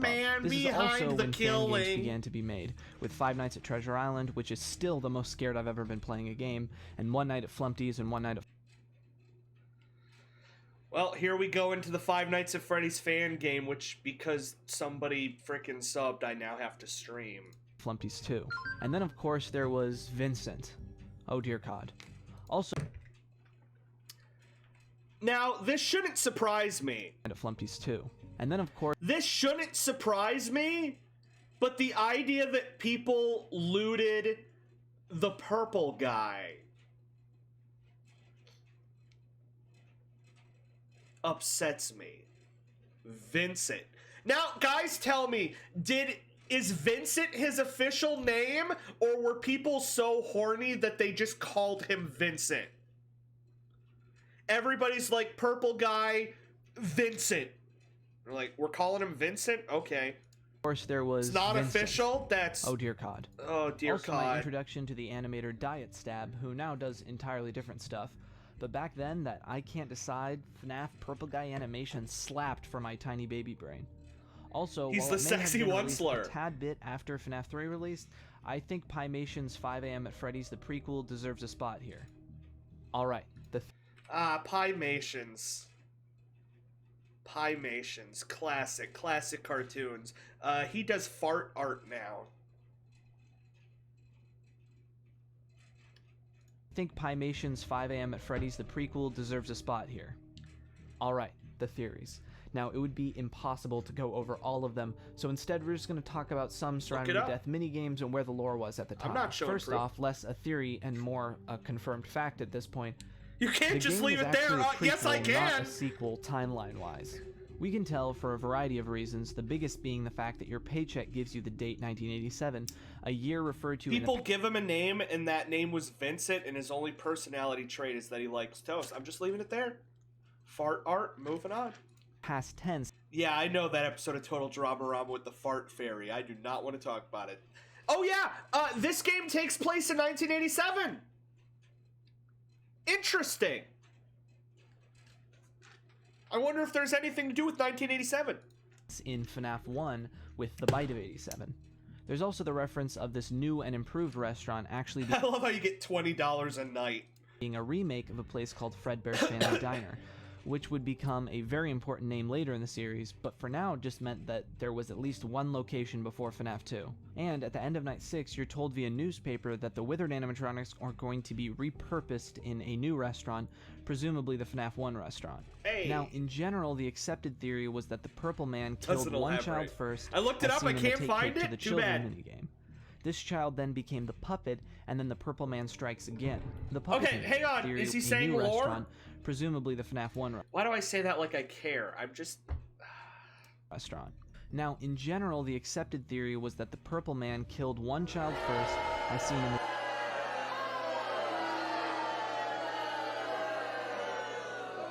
I need to hear this part! Take Cake to the Children minigame. This child then became the puppet, and then the Purple Man strikes again. The puppet brings the children to life by having them possess the animatronics. And that's about where the agreement left off. So let's get into the shit. Purple guy! The introduction of a new human character was pretty big, let alone someone this iconic. So theories abound. Was there two purple guys considered? Please, for the love of all things sweet and decent, tell me that people call him Purple Guy just because Markiplier saw a guy who was purple and responded by screaming Purple Guy. Please. Please tell me that's where he got his name, because that would be the greatest thing I've ever heard. Let's get into the shit. Purple guy! The introduction of a new human character was pretty big, let alone someone this iconic. So theories abound. Was there two purple guys, considering they're two different sprites? Last time I checked, this one is still up for debate. Popularized by MatPat's video, was the phone guy purple guy? Was the night guard from FNaF 1 purple guy? Was it the day shift night guard that's referenced by the phone guy? And don't get me started on what the purple guy is holding. A taser, a phone. I'm gonna be honest, I always thought it was just his big funny hand. I mean, his security badge is a different color. Why wouldn't what he's holding be too? I don't know. Was that the bite of 87? That's right, we're back. There were plenty of possible culprits put forth. Was it the Mangle who jump scares from above right at your frontal lobe area? Was it Withered Foxy? Was it the Shadow animatronic? So if you're serious, the worst thing I could find is he has a fursona that he drew in a femboy suitor outfit. Maybe I got him mixed up with a different Five Nights at Freddy's animator, but I don't think I did. But I refuse to elaborate or research further because I'm in deep enough. Some believe that the victim was the Night Guard that we play as, and the canon ending of the game is getting killed by Mangle because we're the bite victim. Or that the day shift party we're supposed to go to is where we get bit. Others thought it was the day shift guard whose position becomes mysteriously available. Or maybe it's the phone guy. Wait, what? The shadow animatronics are often overlooked with the advent of the puppet and the purple guy, but they remain one of the most mysterious additions to the game. How many of these animatronics are very important lore, and how many of them are in here because the creator went, ooh, that's spooky, and then that's it. It's like an English teacher trying to break down something that doesn't actually have meaning. From lost souls to manifestations of the Purple Man to just hallucinations. 50-50. Because of how mysterious they are and continue to be, the theories are rather limited, especially back then. The really scary hell, one. I thought Shadow Freddy was just Golden Freddy when I first saw it. And then there was the theory that the Living Tombstone song was secretly canon, and that they had partnered with Scott Cawthon, which was just not even a little bit true. Alright, in the last video I had a whole dedicated section to my experience, but it felt kind of redundant, so I'm just going to go over how I fit into the community at the time, at the end of the community section. Now, my theories about the game weren't exactly the most popular thing in the world, but it was really interesting to get feedback from a community, which I had never experienced before, and the views I was getting were unlike anything I had ever got before. My FNaF 2 Let's Plays never blew up, but I had a fantastic time making them. And like I said earlier, I'm pretty sure I was one of the first people to encounter Shadow Freddy on YouTube. Is it a good game, though? Alright, so where does this game go on the tier list? I do an ad Drago. I'm gonna have to go S tier. The first game goes up there just because it's so iconic. I mean, it's Five Nights at Freddy's 1. But the second game goes there because I legitimately think it's the best Five Nights at Freddy's game. Every aspect of the gameplay is used. It kicked off a way of storytelling that... Place your bets. What is Five Nights at Freddy's 3 gonna be ranked? Because a lot of people don't like that one. If he puts every single game in the S tier, I'm gonna kick his ass. Was insane at the Got time. your hair and still dyed, is. yo. And it also introduced characters that are going to be important to the series forever. In my opinion, it's the quintessential Five Nights at Freddy's game. I'm sure some people 3 would is the put it one I lower played the because, again, least. the sort of learning curve and the RNG that is introduced into it is pretty tough, but to me, I think it's the best game. After FNAF 2's release, Scott Cawthon's website was updated to offline. I love these captions that some bot thought he said FNAFters. FNAFters. Like, YouTube legitimately thought that was a real word, and they're like, yeah, that's probably the word he said is FNAFters. And then... I can't get over these! I can't get over these shitpost teasers! This doesn't look real! I'm still here. I'm still here. FNAF World is the best one.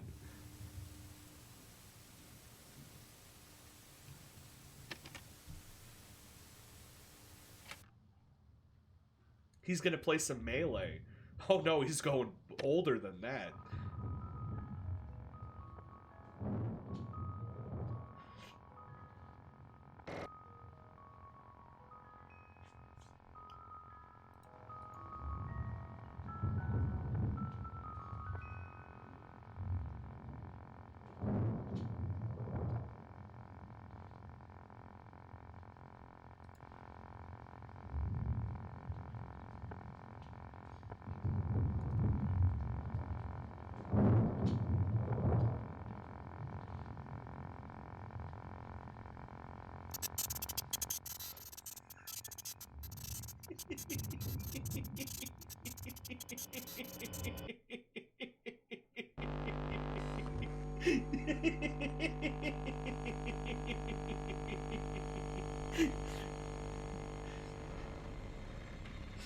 Oh my god, I can't with this. I can't do it. Welcome back. First off, wow, just wow. The amount of support I've had on these Five Nights at Freddy's retrospective videos. Remember, these were all uploaded separately. He's like, I went to the bathroom and back, and my grandma said she loved what I'm doing, so I'm getting a lot of good feedback. Is more than I could ever ask for, so thank you so much. Alright, Five Nights at Freddy's 3.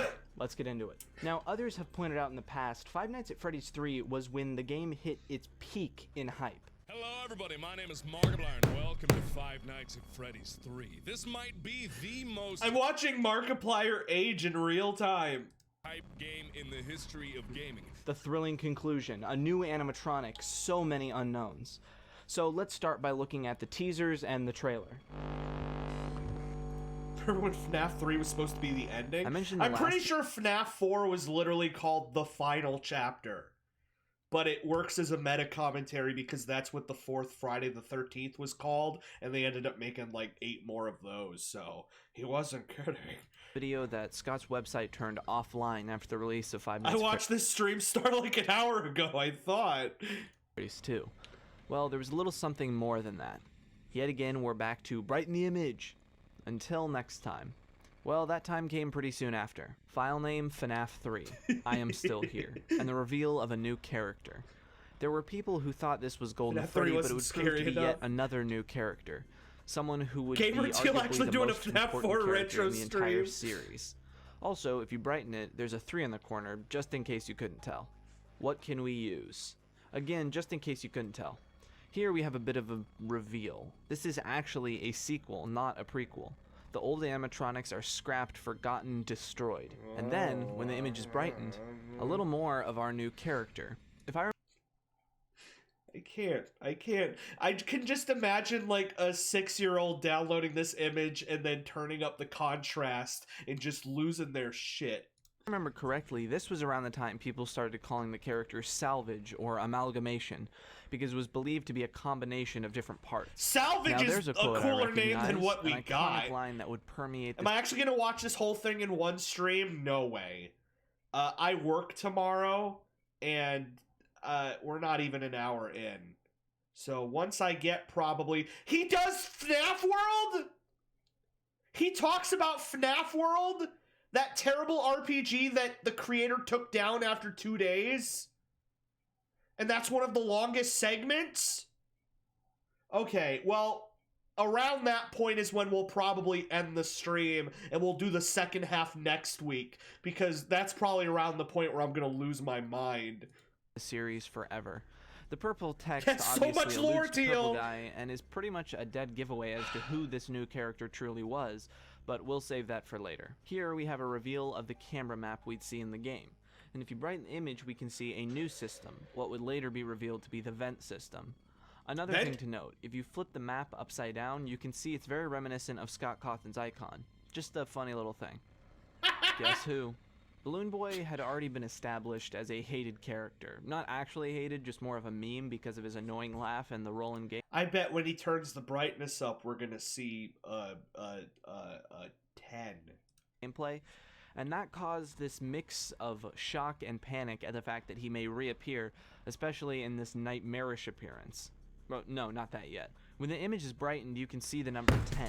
Exactly what this means is still unclear, but theories range from there being 10 nights to 10 characters to a release date. Again, I still don't think we know what this means. And the Phantom. Whoa! That one wasn't hidden very well. While technically Phantom BB was the first reveal, here we have a hint. Just imagine brightening the image and you see 10, and you're like, I gotta call everybody at school. What could 10 mean? At their incorporation. Teal, I'm shitting all myself. in your mind. And then there was the trailer. There was so much surrounding It's a this. countdown. From the little things like Bonnie looking at the camera to the iconic line, "He will come back," there's even a scene that, while creepy now, would actually have some crazy lore relevance. But then there's the jump scare. I think this is around the time people started making the Springtrap is a good guy theory, because he just sort of walks at you instead of jumping right at the camera. Which causes you to have a heart attack. We all agree that that jump scare is stupid, right? We all agree that that jump scare is dumb. It's hilariously lame. Well, there he is.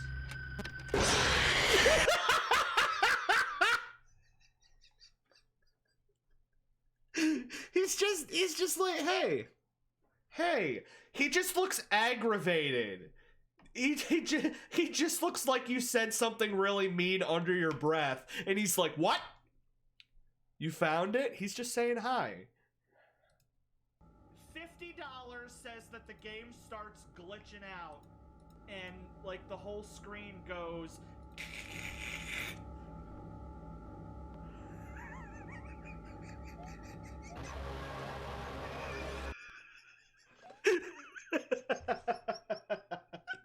I've been around the block a few times. I know how these things go.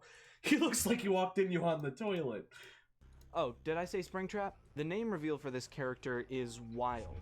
On his Steam community page, Scott Cawthon made a seemingly innocuous post about early beta testing of the game. 10! However, certain letters were doubled up.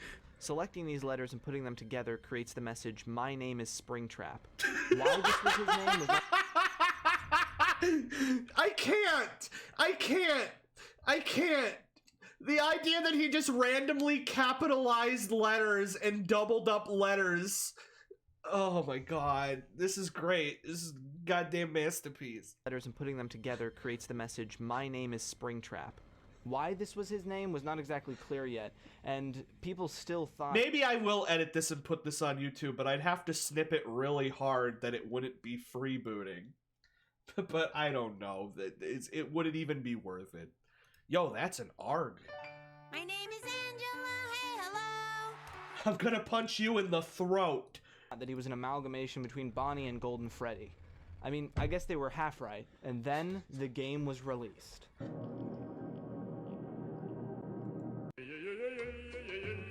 Ah, fuck. Another fun way Scott Cawthon built hype was by completely trolling the community. Early on in the hype of Five Nights at Freddy's 3 in February, Scott Cawthon made a Steam Greenlight post saying that the game was going to be released early because someone had hacked him and released the game on GameJolt. Downloading the game, however, after this creepy menu screen, would lead you directly into a simple reskin of an old Scott Cawthon game. There is no pause button, which is where Scott got his... Please tell me that when people found out he got hacked and the game got leaked. I want to imagine Markiplier Like, Markiplier was like, here comes the ad revenue, and then he booted this up, and he was like, what? I can't monetize this. His profile picture with a Freddy head on. In the background, that classic troll song would play, but that ended up getting changed due to copyright reasons. There was some stuff of actual note in this game, however. For instance, some actual game files were... If this has actual lore in it, then I'm out. I'm out. I can't do it anymore. ...found in the decompile, and a strange number Easter egg that many believe is connected to the Balloon Boy 10 teaser in some way. Also of note, the menu music for this game is the actual menu music for the final game, but just slowed down.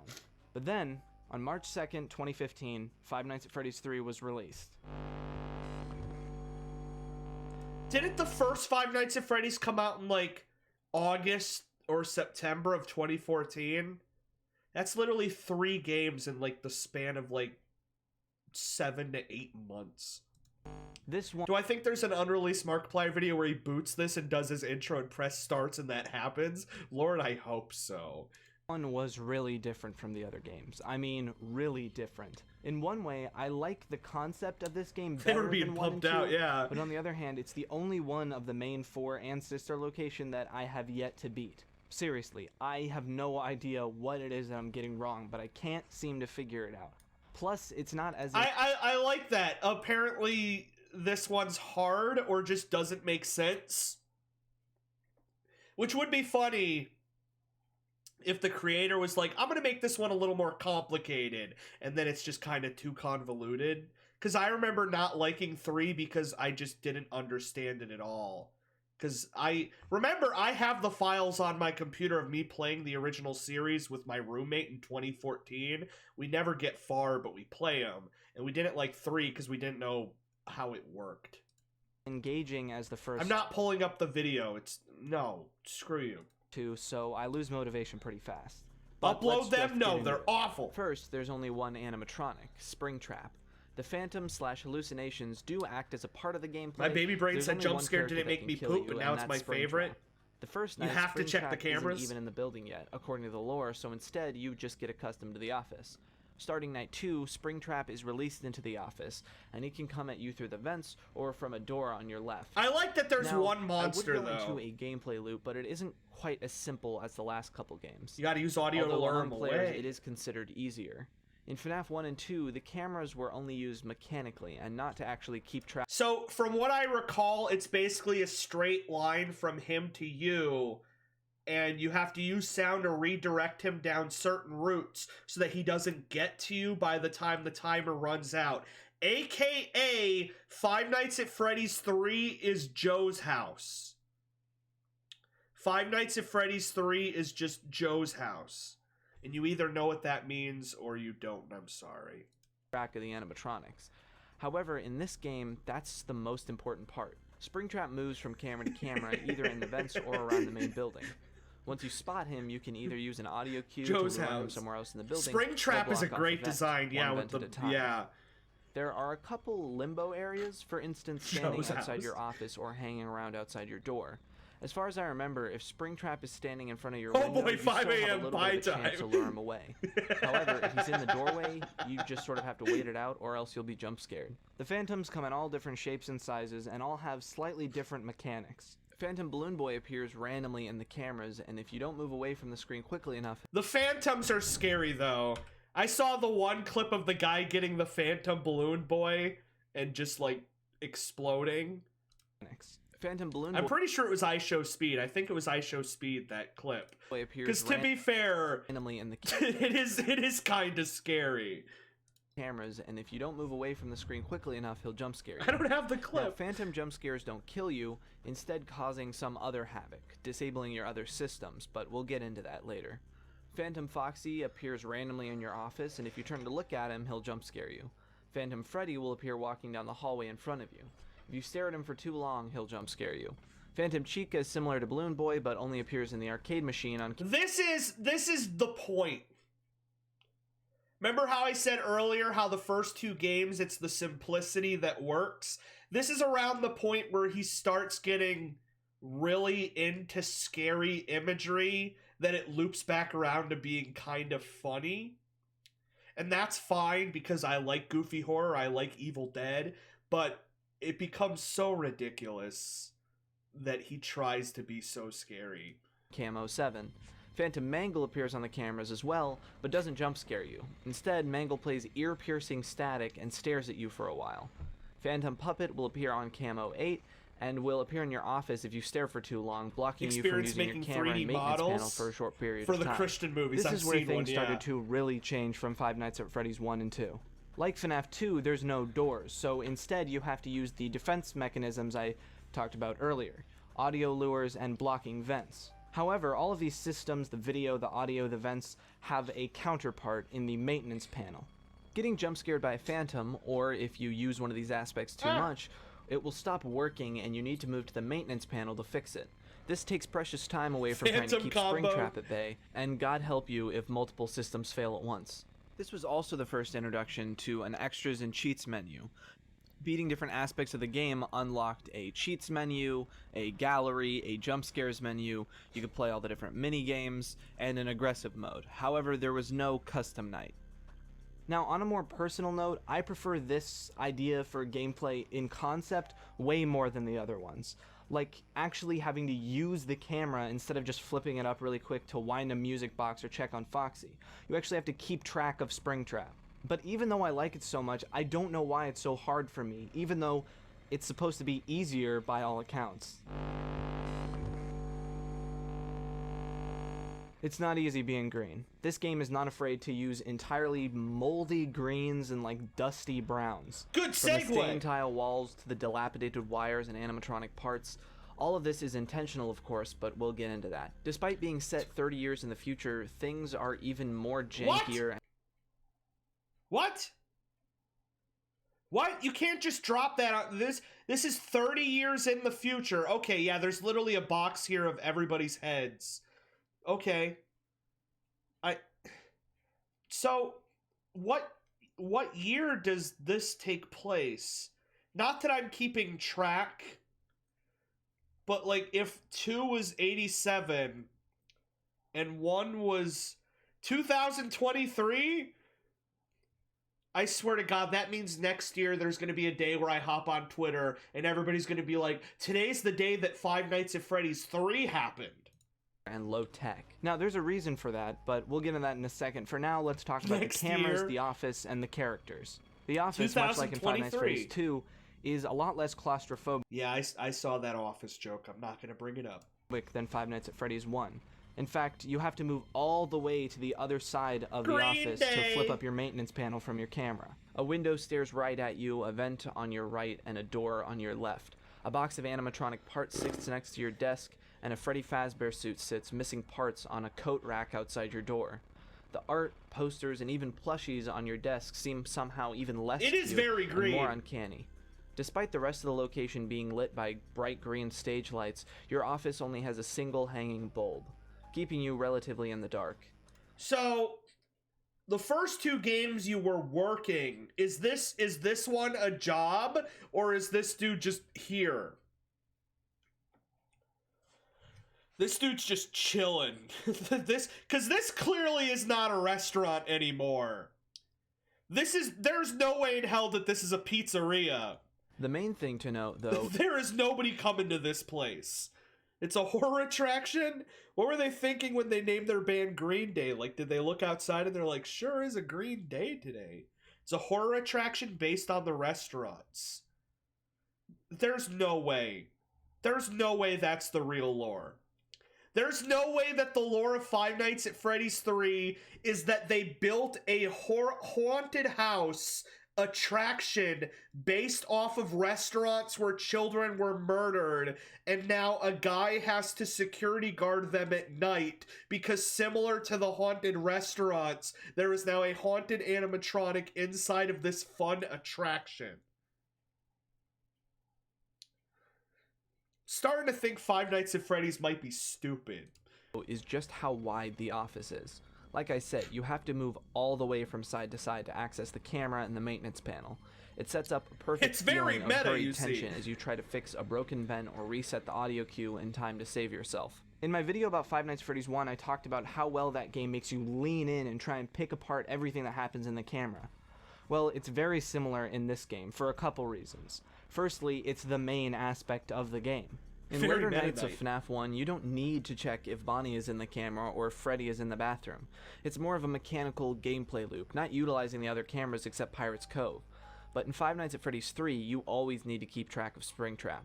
The other aspect is how much harder it is to see these cameras. Pure darkness and deep shadows, absurd static, and a character who's the same color as 90% of the map. Actually trying to distinguish Springtrap in the cameras is insanely difficult, which once again means you'll be putting your face right up to the screen, putting yourself in the perfect position to be scared by a phantom animatronic. For the phantoms, I feel very similarly to the characters in the second game.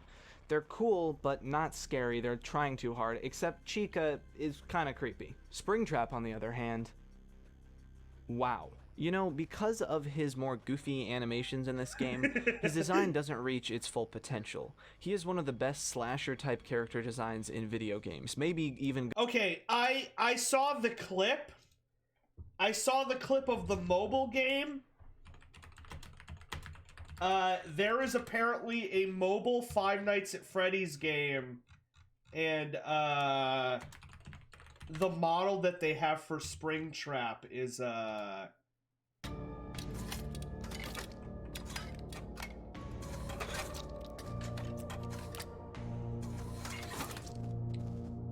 like, you can hear the organs, you can see the organs. Why is it so...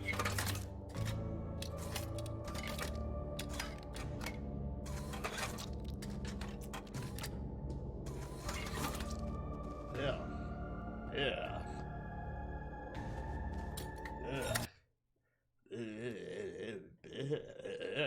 Because I do know the lore of the character is that it was a guy putting on a suit and then the spring trap closed and it locked him in and pierced his skin and he went, owie! And now he walks around in agony, which is neat. It's neat. Spooky. The animatronic characters here do get a bit quirky. They do get a bit twerky. Going into movies, too. There's a reason there's a huge movement to get Springtrap into Dead by Daylight. I wonder if it's gonna be the purple guy inside the suit. More like purple dye, if you know. This old moldy machine with visible viscera and gore of a human that is fused inside of it. It's amazing. His bloody skull can be seen through the holes in his head and his mouth, destroyed, ripped, and moldy. Unlike the more uncanny animatronics who seem expressionless, Springtrap radiates too much expression. He seems too alive, like a thinking, breathing creature, which, as half corpse and... Imagine Springtrap in it. Dead by Daylight asked what horror character you want to be added to the game, and Five Nights at Freddy's won with 48% of the votes. That... and half robot, he has no Yes, they are making a Five Nights at Freddy's movie, and Lord, that's gonna be a movie. Being. And that is why Springtrap is one of the best character designs in the game. And he would eventually make his way up there to be iconic like Freddy and the Puppet. Yeah. There isn't a lot here that I haven't already said about the other games. Droney, eerie ambience, a stinger that happens when things get a little bit too close, loud and human-like jump scare sounds. There are a couple things I want to mention about this game in particular, though. First, the beep beep beep of the breaking ventilation. Paired with the visuals of the blinking red lights, this sound creates pure panic. That's really just a large part of the game, inducing panic in between moments of just dread. Which is what the Sister Location trailer called it. In 2 years, Five Nights at Freddy's will be a decade old. How's that feel? Jesus Christ. Hey, Mythic, thank you so much for following. I had one of those weird, gross realizations, which was that if a child was 10 years old, when Five Nights at Freddy's came out, They are now 18 years old and graduating high school.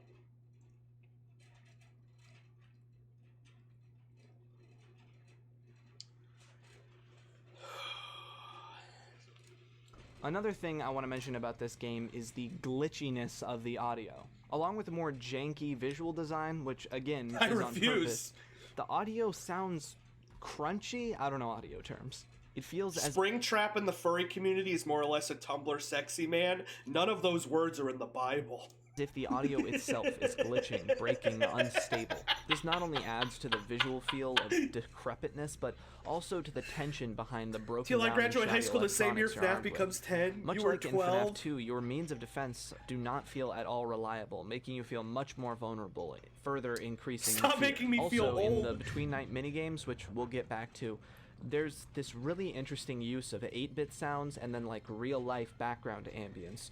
It makes you feel like you're actually playing one of these arcade games somewhere in an old abandoned building. Also, the two ending songs are some of the best pieces of game music ever. I know I say Hey, this friends, a lot, when FNaF but 1 came wow. out. I mean, if you thought Five Nights at Freddy's 2 was convoluted, you haven't seen anything yet. I'm not now, old, I'm I'm not not a old. guide for how to beat all the secret mini games and, you know, how to get the good ending, but for now, let's talk about some of the easier stuff, and then I'll go over the basics of that sort of thing. So the premise. First off, it takes place... If you think that's bad, imagine how I feel, like, when I talk about, like, a game that I played on the GameCube. I'm like, oh man, I really like Super Mario Sunshine. I played so much Super Mario Sunshine as a kid, and Super Mario Sunshine turns 20 years old this year. Like, eventually you're gonna have that kind of gut punch. Over 30 years after the first game. And much like the first game, the story is revealed through phone calls. However, it isn't the classic phone guy. Mario who Galaxy's first almost calls you. 15 years It's old, a new yeah. character dubbed Phone Dude, who has this sort of surfer accent going. Okay, we have a new phone guy called Phone Dude. Remember, I don't know any of this. This is all new to me. Is he really called Phone Dude? It's a new 20 years character old? dubbed Jesus. Phone Dude, who has this sort of surfer accent going. He reveals that the location is actually a haunted house attraction based on the rumors surrounding Freddy Fazbear. They've been collecting memorabilia and props from the restaurant. However, due to being so faithful to the original restaurants, the technology you're using, camera, ventilation, is old and janky. The air vents are unreliable and the equipment is a real fire hazard. You are doubling as an actual security guard and... This is really simple, but impactful. As part of the attraction, with people walking past and looking into the window to feel like a real Freddy's restaurant. It hasn't quite opened yet though, because they're waiting to find something that really hooks people, an animatronic. They even contemplate having you dress up in, and I'm saying this verbatim, a furry suit to jump out and scare people. However, on night 2, we found one. A real one. and so Springtrap has been released into the building. Also, replacing the phone I call. love how the first night there's nothing there. He's just like, yeah, kids are gonna love this attraction. We're gonna buy you a fursuit and you're just gonna jump out and scare them. We'll give you $50. But then on night 2, he's like, change of plans. Got an animatronic. I turned it on. You're spending the night with it. Take note. Gets a little quirky at night. Calls as nights go on are these vintage training tapes talking about this new Springlock animatronic, narrated by Phone Guy. Springlock animatronics double as both an animatronic and a suit, Making by kids sort of furries. compressing the animatronic parts out. They operate with This track is bumping.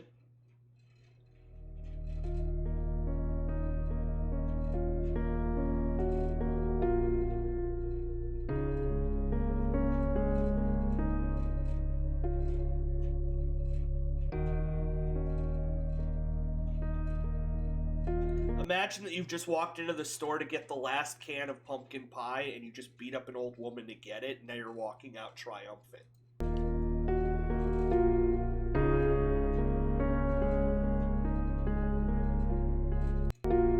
I had to fight off an old lady with a stick to get these. I should go for a run today, but it looks like it could rain. Save on epic rain jackets at Sierra. Thing is, I used to go running with my girlfriend, but she left me. Oh, bummer. Here's a canoe. Let's get moving. I have no clue what the context was for me being sent this, and I am very confused. You're the one who sent it, Jude! I'm still here watching you talk about FNaF while watching FNaF. I mean, we're definitely getting something. With spring locks, which That's keep Jethro Tull at the end? animatronic parts out so you can get I'm uneasy at the thought of adult furries teaching 13-year-olds about everything they've done on Discord. inside. However, if you were to accidentally trigger one of these, well, you're dead. Now you can start to see what happened to Springtrap. They also mention this back room where you're supposed to bleed out if the spring locks go off while you're inside. Okay, so the basic premise. You're a night guard. Oh, hang on. I'm sorry. Supposed to bleed out if the spring locks go off while you're inside. Okay.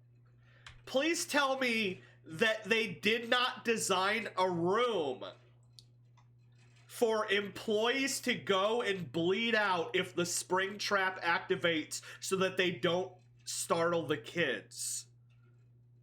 They're like, if you're in the suit and the spring trap goes off, we don't want you to alarm the kids, so go to the bleeding room. They're like, the bleeding room? Yes, there's a big drain in the floor. Go in that room and wait until all your blood is gone. Trigger one of these, well, you're dead. Now you can start to see what happened to Springtrap. They also mention this back room where you're supposed to bleed out if the spring locks go off while you're inside. Okay, so the basic premise. You're a night guard at period room. a horror-haunted It's the last attraction, phone guy and until an evil you zombie see it. robot is after you. In between nights, you play these 8-bit mini-games, very similar to the death mini-games Chuck E. in Cheese if it was owned by Amazon. which reveal a different story. Each night you play as a different animatronic in a leaking, abandoned pizzeria that seems to resemble the FNaF 1 location closest. A shadowy animatronic figure leads you to a back room which you can't enter, and then Purple Guy attacks, taking the animatronics apart. Finally, on night 5, you play as the crying child, making your way to the back room again, and we see Purple Guy seemingly afraid of you and a few other ghost children. You chase him around the room until he gets inside of a Golden Bonnie springlock suit. However, the suit goes off while he's inside, and boom, he's... That's a lot of blood. Okay, so yeah, it is the purple guy in the suit. That makes sense. And obviously, he was being haunted by ghosts.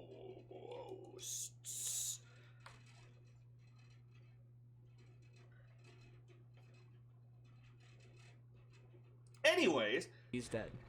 And now we know that Springtrap is the purple guy. Then we get the bad ending. Also, at the end of night 6, we learn via newspaper clipping that Fazbear... I'm sorry, that spread, it just made me think of that one image of SpongeBob. Oh, also it burned to the ground. Bear Fright has burned to the ground. However, Springtrap may have survived the fire. Alright, so I am going to get into how we get the good ending, but first let's go over some smaller Easter eggs. Sometimes this poster will turn into a Spring Bonnie poster, and sometimes you'll be able to see Shadow Freddy over on your office, but it doesn't do anything. Sometimes a paper plate doll will appear in your office, and then there's the classic rare screens of the animatronics, including a mobile-only one. Okay. A mobile-only animation? Oh, damn, it's too deep. No! Not into the pit! It burns!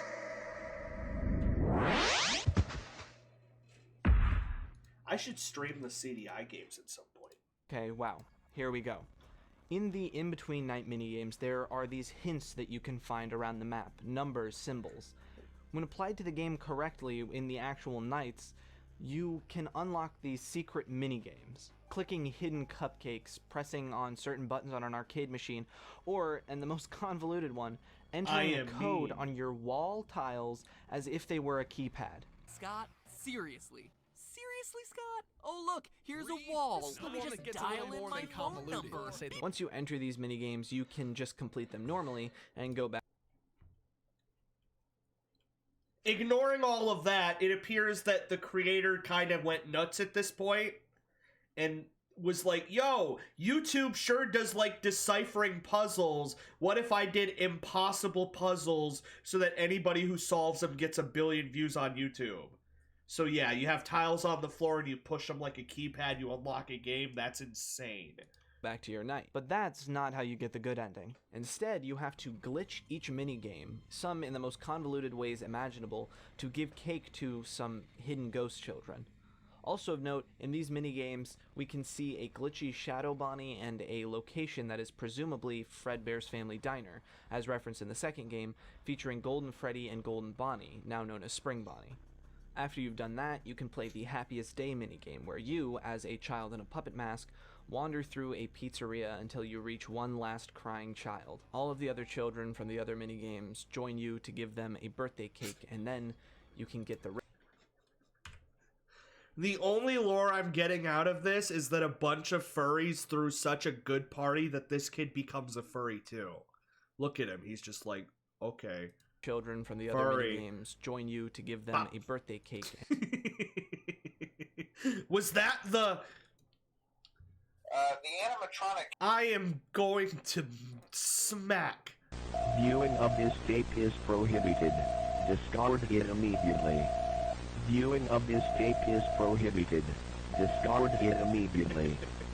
Viewing of this tape. That's my I prefer the version where it plays happy. And then you can get the regular, not bad ending. Because wow, I'm there are happy. a lot of theories here, and we'll get into that later, but just for now, the fact that anybody figured... The minigame is meant to represent souls moving on to the afterlife. Now that's what I call edgy. Last message. Bree said, I want to think FNaF had no lore, but Scott took this cool sounding theories kids saying. I like the idea that, like, Scott just heard somebody theorize, and it was just like, okay, sure, yeah, that's it. Or he probably did the Westworld thing, and he did the opposite. Westworld was an HBO show where they said people on the internet correctly predicted everything, so they had to throw out the scripts and start over, and the show got terrible because of it. They ruined the show because they took good twists that people figured out and made weird twists that nobody would guess, and it made the show awful. So that could happen. He's like, everybody says this? Well, then I'm gonna do this. Figure these out is insane to me. Oh no. Oh god. At this point, there were a couple different ways to view the game. First, Never thought beyond the was first most game. Just amazing, scary. It just turned into Kingdom Hearts. You just kind of, whatever happens, happens. Viewing of this tape is prohibited.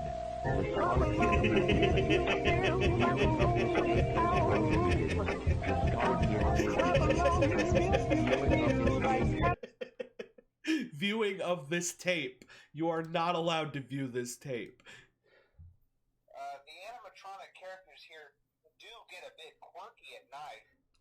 If I'm just game ever made, or there were the people who resented it for being made so quickly and relying mostly on jump scares, or at least that's how they saw it. However, yeah, the Let's Play scene was at its peak here. Everybody wanted Help a piece Wanted of the is action. too scary. With the only game with an actual end, people I'll thought watch it was it going to later, be June. the thrilling conclusion to the biggest horror franchise in a long time. Alright, I've mentioned fan songs on here before. This is when DA Games made his Five Nights at Freddy's 3 song, and The Living Tombstone released their only fan song that I didn't like when it came out. What?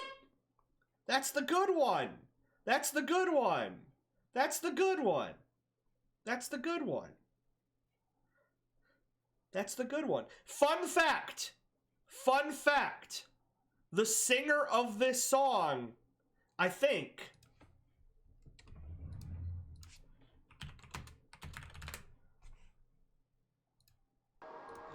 yeah. Fun fact, the singer of this song, I'm pretty sure that I've pointed this out before, but I have to one more time because it's on topic. But the singer of this song actually commented on one of my MLP IRL videos.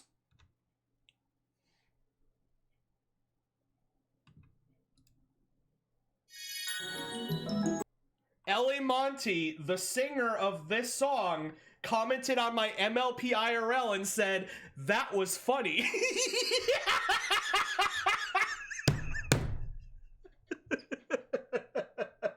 The lore runs deep. The lore runs deep. The lore runs deep. It's a banger. It's the bangeristed banger. I hope you die in the fire.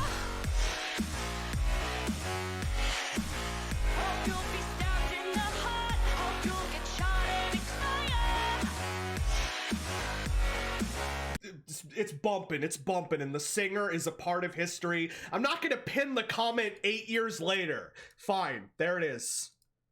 8 years later, I have pinned the comment. That was funny. How did I remember that? Because I remember telling my friends. I'm like, yo, she commented on this video. Which, to be fair, I could understand why she would comment on this video, because this is a really good video. It's a really good video. Christian, do another magic trick that makes money. I don't think I can. Oh, wait. It's a very quality video.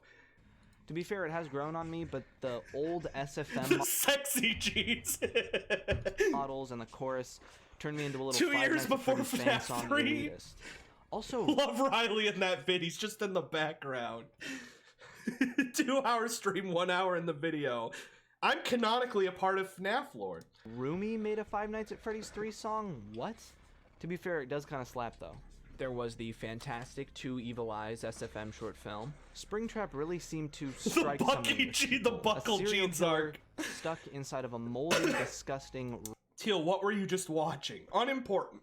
Rusting animatronic. It's a really great character concept. If only it was the Nailed It video, it would have really topped. The animatronic characters here I swear, I cannot physically handle any more twerking. do get a bit quirky at night. I always throw it back.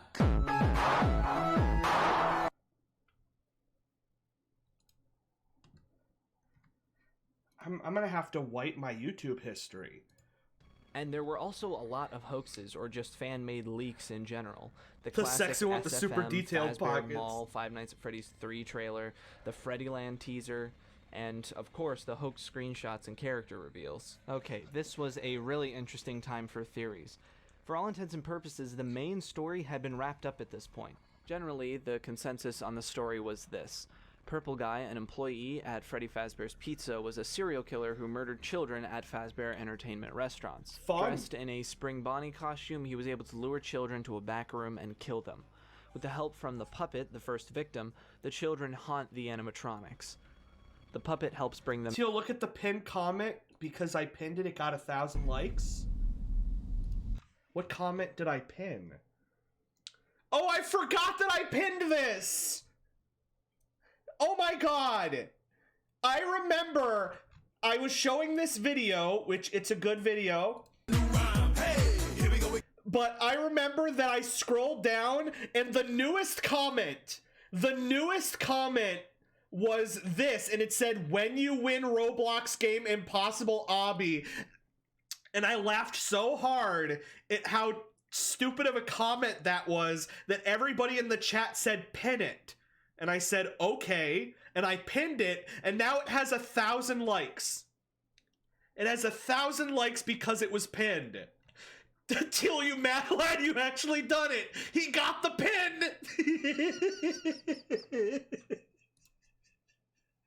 pin. True. GG. Everybody's like, yo, this guy got the pin. There are comments with thousands of likes, and I pinned the one that said Roblox Impossible Obby. Imagine that guy finding out he got pinned. It was his highlight 7 months ago. I probably have the clip in one of my VODs of me pinning that message. I don't know what stream it was. Together, giving the Golden Freddy victim the birthday he never when got. you win Roblox Years game later, Impossible after the Obby. franchise is closed, the Purple Man, haunted by the children, goes back to the abandoned restaurant to dismantle the animatronics and get rid of the evidence. However, the spirits chase him into this old spring-locked suit, which goes off. Oh, okay, I get it. It's a big brain move. He's like, well, if the kids are possessing the animatronics, I'm just gonna take the animatronics apart. What now, you idiots? And then they're like, we're ghosts. And he's like, oh. Dies. Off due to the leaking ceiling tampering with the spring locks. Now dead, the spirits are set free. However, Purple Guy's spirit now haunts the suit, and 30 years later, he's released into the horror attraction Fazbear's Fright, which burns down not long I understand after. the story, I'm fine Throw in a with little that. cliffhanger at the end that he survived, and you've got a nice bow on the story. There were still some loose ends, but I feel like this is where Five Nights at Freddy's peaked story-wise. There were also some smaller miscellaneous That's a good sign. That's a good sign because we haven't even scratched the surface, and he said this is where things peak, which means it's all downhill from there, and that excites me. There was the idea That the excites me Mangle that it wasn't gets actually a worse. phantom and instead of physical animatronic roaming the facility, or the idea that the blue jeans, green shirt. Yo, Teal, I had the hustle where I was gonna marry Mexican women, look for green cards for large sums of money. It's a good strat. It's a good strat. Get some cash. Get some money. Make that bank. Character was somehow integral to the story popularized by 8-bit gaming. And the idea that this scene in the trailer Might I is recommend actually some the nice same Russian scene in the brides, minigame, too. which, if true, would be very gruesome. But still, there were those loose ends. The bite of 87 still wasn't solved. Was the Golden Freddy victim the bite victim, or was he killed by the Purple Man at his birthday party? Was that? Who the hell are the shadow animatronics? Or I don't whose have Metroid masks in Dread. the Happiest Day minigame? Who started the fire? MatPat's theory made a lot of attempts to cover these. The endoskeletons belonged to Golden Freddy. The puppet stuffed the children, not the Purple Guy. Purple Guy used the taser. Phone Guy's recordings being out of timeline in FNaF 2. The bite of 87 being the Mangle. Jeremy being the bite victim. Phone Guy is Purple Guy. The rain is what kills him in the Springlock suit. The bad ending is canon. And so many other timeline issues. Honestly, it felt nice having some closure. All I'm getting out of this is that every MatPat video is wrong, and you love to see it. That wouldn't last. You'll love to see it. Alright, so where does the game go on the tier Favorite list? FNaF characters. Okay, maybe some people will say this is blasphemy, but judging on the Twitter poll that I put up, I think a lot of you agree with me. I'm putting it in B tier. Remember when I said people thought it was... Buh! Which makes me wonder if the others are going to be worse or better, because... It was easy. Well, that wasn't Every necessarily before a good sister thing. location is a lot wrong. of people felt like a little disappointed. There wasn't a custom night. It felt like it went by a little too fast, and people thought the gameplay was just lackluster, along with the jump scare. In fact, some people speculate that the reason Scott Cawthon would go on to make a Five Nights at Freddy's 4 was because of how poorly that this game did. It's not that it was terrible, it's just compared to the other two. Please stop clipping me watching this. Who started the fire? MatPat's theory made a lot of attempts to cover these. The endoskeletons belong. A lot of times, if it looks like I'm paying attention, it's just like my brain going to my safe place. You know? Like if you walked into a room and people were being murdered, your brain might turn off and go to La La Land. That's what my brain is doing. It's a coping mechanism. I'm trying to escape. It doesn't quite hold up gameplay. There are going to be women in the next I might have one. even put it on C tier if it weren't for the fact that Springtrap was introduced in it, and the story is really amazing in this game. It's just gameplay-wise, it's not great. But I feel like B is a good spot. It's above average. My brain's in Narnia. After FNaF 3's release, a new teaser showed up on Scott Games' website with a...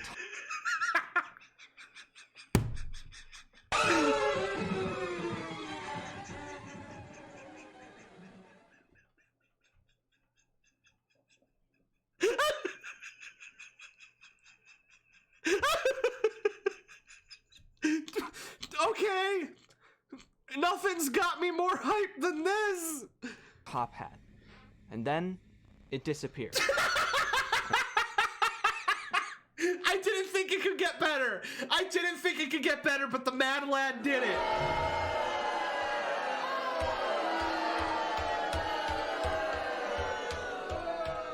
This is good stuff. This is 1 second it's here, 1 second it's gone.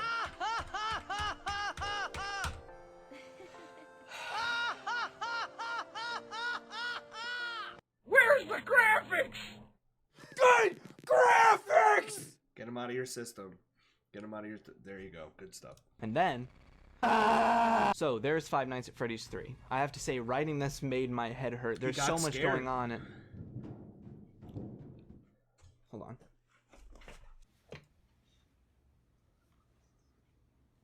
Reverse the contrast, invert the colors, brighten the image, and you'll see Freddy and...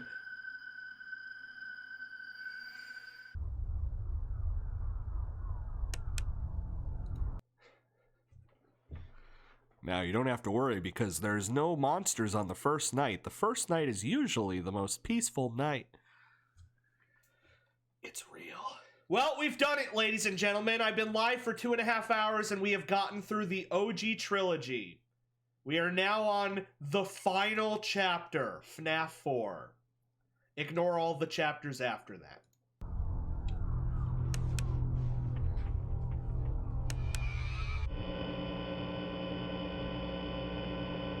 The boob light! Welcome back. Today in our ongoing series... Can I just say that Five Nights at Freddy's 4... that the Five Nights at Freddy's 4 logo is, like, awful? If you go to buy this game on Steam, this is the image to try and sell you on the game. Just the number 4.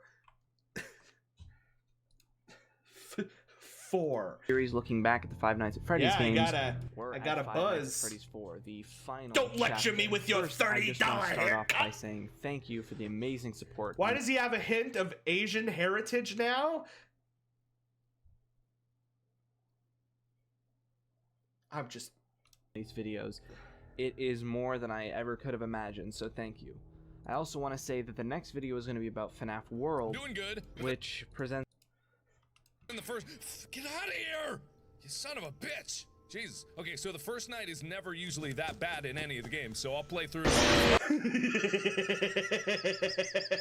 It's a unique challenge, so it might take a little bit longer than normal to That's get FNaF Jack's World film out. shadow With that said, detailing. let's start this video about Five Nights at Freddy's 4. Release. Like I said in my Five Nights Are we gonna get the Markiplier face in this one? That frame. at Freddy's 3 video, everyone thought the third game was going to be the end to a trilogy. That was the last game. But we know that didn't turn out to be true. Let's take a look at the Five Nights at Freddy's 4 teasers. 4.jpg. There it is. There it is. The final chapter. The final chapter. Also, look at this. This is too much. This is too much. His skin is made out of smaller screaming Freddys. It's the most ridiculous thing I've ever seen. Stop. Stop it. Get some help. What's up, everybody? It's Critical. I'm playing. Five Nights at Freddy's 4 gameplay and commentary. The balls to not even have a webcam. You just let the dulcet tones of your voice carry it. Freddles. They're called Freddles. I refuse to believe that's what they're called. Fine, cartoonishly so, Fake Freddy it an emote. Fazbear. A bunch of what would later be known as Freddles crawling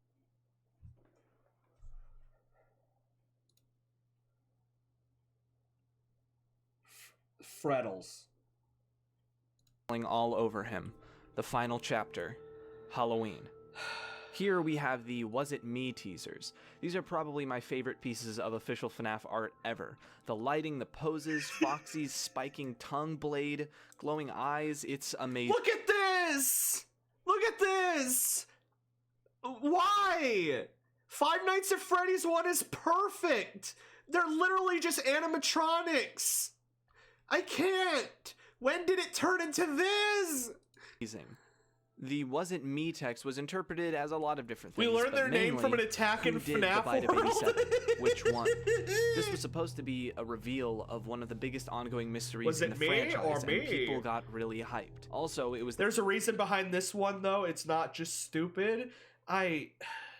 Mark February 18th. Five Nights at Floppa coming out this year. In a few days, 5 days. I'll add it to the list.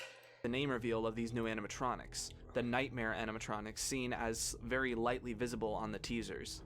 So all of the animatronics are very, very overreacted, and they're called nightmares, meaning that Five Nights at Freddy's 4 is probably all a dream in the mind of a hyperactive kid, and that it's not even real. Also, give it up for Hat 2! Then the color purple again. This time not necessarily related to purple. That's a terrible theory. Who Your exactly mom's this a new terrible purple bow tie theory. belonged to wasn't entirely agreed upon, which wasn't helped by the mystery of what the text at the bottom of the screen said when brightened. property of... No, yeah, very helpful. Okay. However, it was generally believed to save Fredbear's family diner or be related to that, or maybe it belonged to Shadow Freddy. Also, there's a smaller light in the corner illuminating... Oh, I played this one, Plague. I played this one, no joke. I actually, if you go into my VODs and look at the horror VOD that I did like 2 or 3 days ago, I played this. Unless this is, oh no, this is a completely different one. Why is there multiple Five Nights at Walter White's? Why did they make more than one? Illuminating a reflection of some... Look at the Mark's face on the frame where I paused it. Oh, I already closed it. Oh wait, no, I didn't close it. I must have accidentally... There he is. There he is. If anybody wants to crop that, I'm giving you 5 seconds to crop it. 5, 4, 3, 2, 1, and we're at. Sort of jaws. And who these jaws belong to would be revealed in the next teaser. And here we go. Stomach mouth, purple bow tie, black and white body. The reveal of Fredbear. This was confirmed by a secret code in the inspect element of the website. A random set of letters that, when taken back 1 in the alphabet, spelled out Fredbear. Also brightened in the corner. I love how we're getting into this obscure ARG stuff, but it's really as hilariously simple as there's letters on screen, and if you go back, it spells Fred. That when taken back 1 in the I alphabet, remember being a kid and showing my sister that image and saying it was Balloon Boy.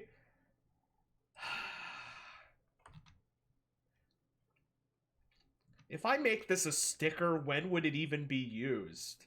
What would be the context for somebody to post this sticker ever? Five Nights at Your Friends? If you have these, DM them to me. DM them to me, I'll compile them for a stream. But if I don't get them DM'd, I'll forget about them. Fredbear. Also brightened in the corner is the text, "Or was it me?" Or? Well, you already know, but we didn't back then. Other hidden text includes something that When appears somebody to posts say scary property gameplay of of FNaF me. 4. There was also the theory that there's a teeny tiny itty bitty crying child or puppet face, which, looking back on it, makes me realize just how much we were reaching. Mario, no. And terrible things come in small packages. A tiny Springtrap plush, now known as Plush Trap. And here's where things begin to... What FNaF game should I get? Just the OG. Just the OG. You just get Five Nights at Freddy's 1. Bada boom. Perfect. Get strange. This no longer looked like a pizzeria, it looked like a house. And of course, there were more theories out there about this. 8-Bit Gaming posited that the window in the back of Mangle's quest were these same windows. I love 8-Bit Gaming, but they must have pulled their backs out with some of these reaches. This would also inspire the worst piece of Five Nights at Freddy's fan art ever, not because of lack of talent, but just because the way that it is. If you know, you know. Also, another thing to note really quickly. No, I don't know. Does anybody know what he's talking about? Does anybody know what he's talking about? He's saying the worst piece of fan art ever made. And if you know, you know. What does that mean? The worst piece of Five Nights at Freddy's fan art ever. Not because of lack of talent, but just because the way that it is. I don't think we want to know. I'm going to guess that we don't want to know. We probably don't.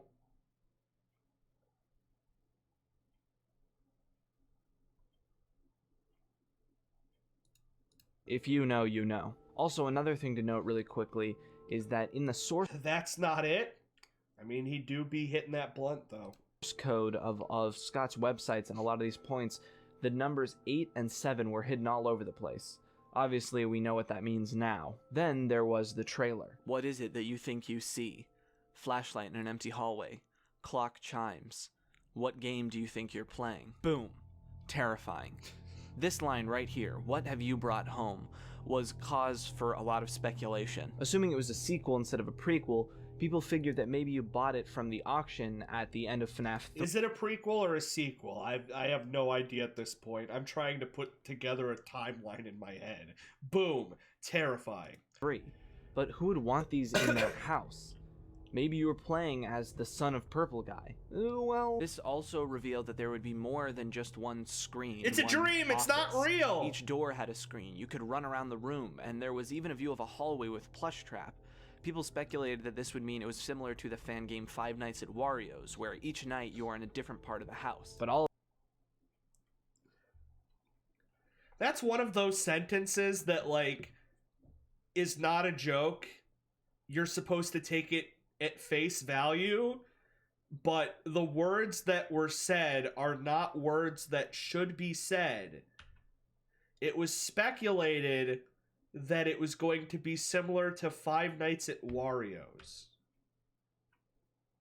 And he says that with complete seriousness. Around the room, and there was even a view of a hallway with plush trap. People speculated that this would mean it was similar to the fan game Five Nights at Wario's, where each night you are in a different part of the house. But all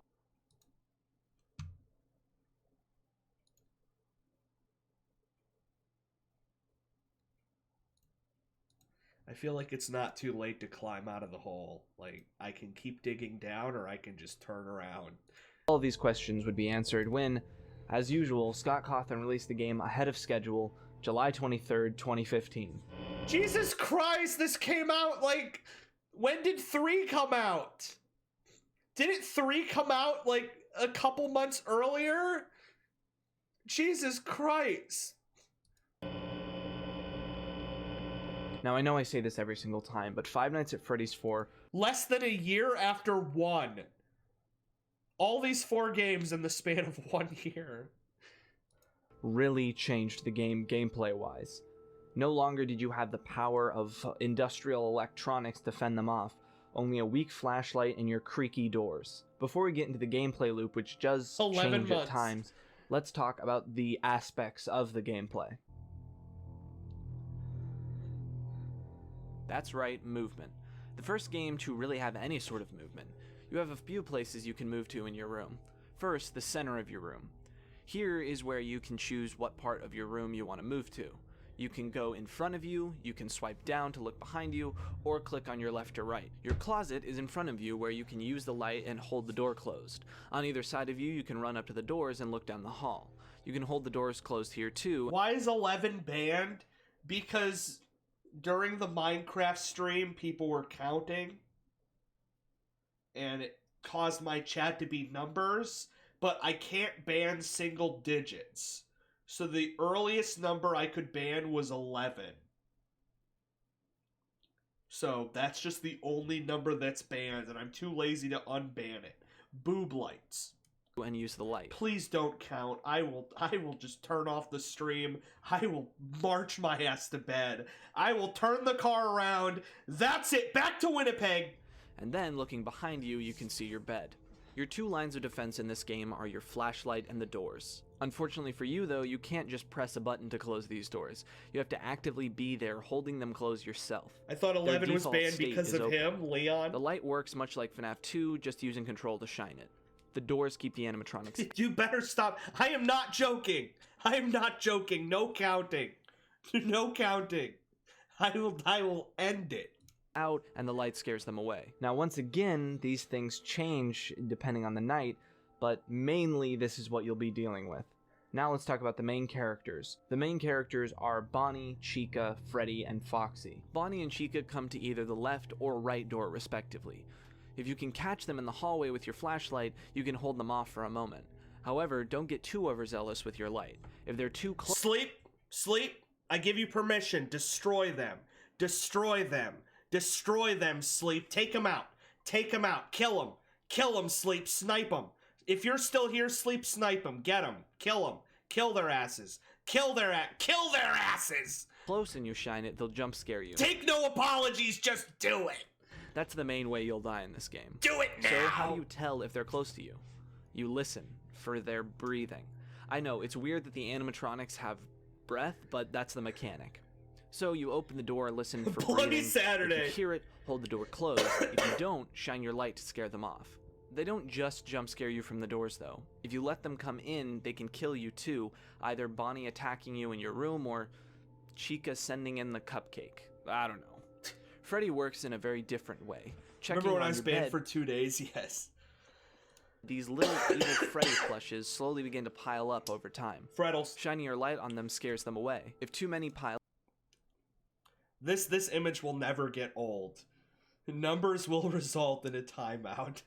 I love the one that says it was like a prison, and it was like Teal's chat when numbers. Up, Freddy will come out from under your bed and jump scare you. Honestly, there's a real missed opportunity here for you to actually see Freddy under your bed, but these Freddles are pretty scary anyway. And Foxy. He moves back and forth around the halls too. However, he doesn't jump scare you from the door, and when he gets in, he doesn't kill you either. How to not be a dingus. Step 1, do not be a dingus. Instead, he hides in the closet, which you will be notified of by this little animation. From here, he has a few different phases. First being a plush, and then becoming a monster, until he finally climbs out of your closet. You can check his phase by using the flashlight for a moment, and hold the door closed to... I love the idea of checking the closet, and he's just getting progressively edgier. Phases. He's like, oh, baby, and First then he's being like, a plush, oh, and then becoming a monster. Feet! Until he finally climbs out of But your how? closet. You can check his phase by using the flashlight for a moment, and hold... That makes sense, though, because... like, you guys are making fun of me for saying that it's a dream, but they show very clearly that he has a plush in his closet, and as he gets more scared, it becomes scarier. So it's like, canonically, he's seeing things as things. You know, it's just a kid's imagination. Hold the door closed. Scott made an April Fool's joke about it being a dream. Yeah, and he was joking about joking because it's real. Also, Rainbow Milk, thank you for following, you ding dong. This is an alternate reality. This is an alternate reality where Markiplier is sitting down and watching a 4-hour retrospective, and a clip of me pops up on screen, and Markiplier is reacting to me. I would prefer to be in that reality. That's a better reality than the one we're currently in. I have to save that image. All right, here we go. To make him slowly move back in phases. So despite not having a camera or a maintenance panel to deal with, there's all these different complementary aspects of gameplay that mean you'll always be on the move. With that, let's look at the main gameplay loop. Now there are many different strategies people use to beat this game. Some of it relies on memorizing exactly what certain sound cues mean, some of it relies on mechanically going back and forth in an exact loop, but all of them use at least a few of the same aspects. Check the doors. Bonnie and Chica are always going to be the most imminent threat, and keeping Foxy at bay by shining the light before he gets in will only make your life easier. In between almost every other action you do, check the bed. While Freddy may be the person you die to the least, if you let him sneak up on you and forget, you're in for a rude surprise. And check Foxy regularly. So it's obviously children do not have security cameras. So the idea that you're just peeking outdoors, and if something's there, you have to physically hold the door shut, that's cute. That's wholesome. That's wholesome Keanu Big Chungus 100. But what if it's a metaphor? Like Freddy, making sure to check on him every few actions is What if you are in the security cam, and you're bleeding out and dying, and as you're dying, your memories of you as a child are blending with your memories of you watching the cameras, and it blurs together, and I'm talking out my ass. I don't know what I'm talking about. Very important. There's a few things that we haven't talked about. Well, this door is closed. First, Yes, I can't get in. Plush It's trap. being held in by a between child. Nights, you get a chance to skip 2 hours in the next night. He's by too completing strong. A mini game. You are sitting at one end of a hall with a plush version of Springtrap from the third game sitting on a chair. It will only move if you have the lights off. This is the peak of game design. Because I remember when me and my roommate played FNaF 4, this was the best part. Is that you have to shine the light on him when he's on the X. But if you keep the light off too long, he'll jump scare you, so you gotta time it perfectly. It's fantastic. Timer ticks down, and your goal is to stop Plushtrap on this X before the time runs out. Only problem is, if Plushtrap gets too close, you get jump scared and fail. If the time runs out, you fail. This would seem hard, but thanks to the dedicated community, you can beat it pretty easily by following specific times to use your flashlight that they trial and errored. The other time it gets different is on night 5. You run around from door to door, looking behind you, expecting to see some frettles or hear some breathing, but there's nothing. Instead, after a moment, you hear this. And that's when you know some shit is going down. There's only one animatronic in the house, Fredbear, Golden Freddy. He can appear anywhere. I can't take a man saying with seriousness that the thing in your house is coming to kill you, Fredbear, and take that seriously at all. Only one animatronic in the house, Fredbear, Golden Freddy. He can appear anywhere, either door, behind you in the bed, in the closet. The only way to keep track of him is using the sounds of his footsteps. Fredbear, look at him, he looks goddamn ridiculous! He looks so ridiculous! Quickly back and forth. Gregory! Or the sound of his laughter. If he laughs, he's in your room somewhere, on your bed or in your closet. If he's in the closet, shut the door. If he's on your bed, shine the light on him. You can check him at the door with the flashlight, but be careful. Looking too long or flashing the light too many times will activate his jump scare. This use of turning the gameplay upside down completely on the last night creates a sense of panic rarely seen in the other games. What the frick? I should also mention, much like FNaF 3, there's an extras menu that unlocks cheats, a gallery, and more, the more difficult nights you beat. Night 5, the Night 6, nice. Nightmare mode, and the secret 2020 mode, which we'll talk about later. Uh-oh. We also got some interesting behind-the-scenes stuff looking at how some of the models were created. Oh, and Night 6. It starts like a normal night, except really difficult. But at 4 a.m. Interesting! The final night is called Nightmare mode because it changes to a harder version of Night 5, except instead of Nightmare Fredbear, it's a new character simply known as Nightmare.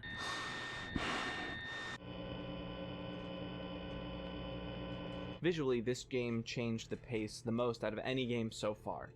Now, there was a lot of differences in the visuals, but there was always a through line in the previous 3 games, a security office. However, just from the menu alone, which is amazing by the way, you can tell we're in a completely different environment.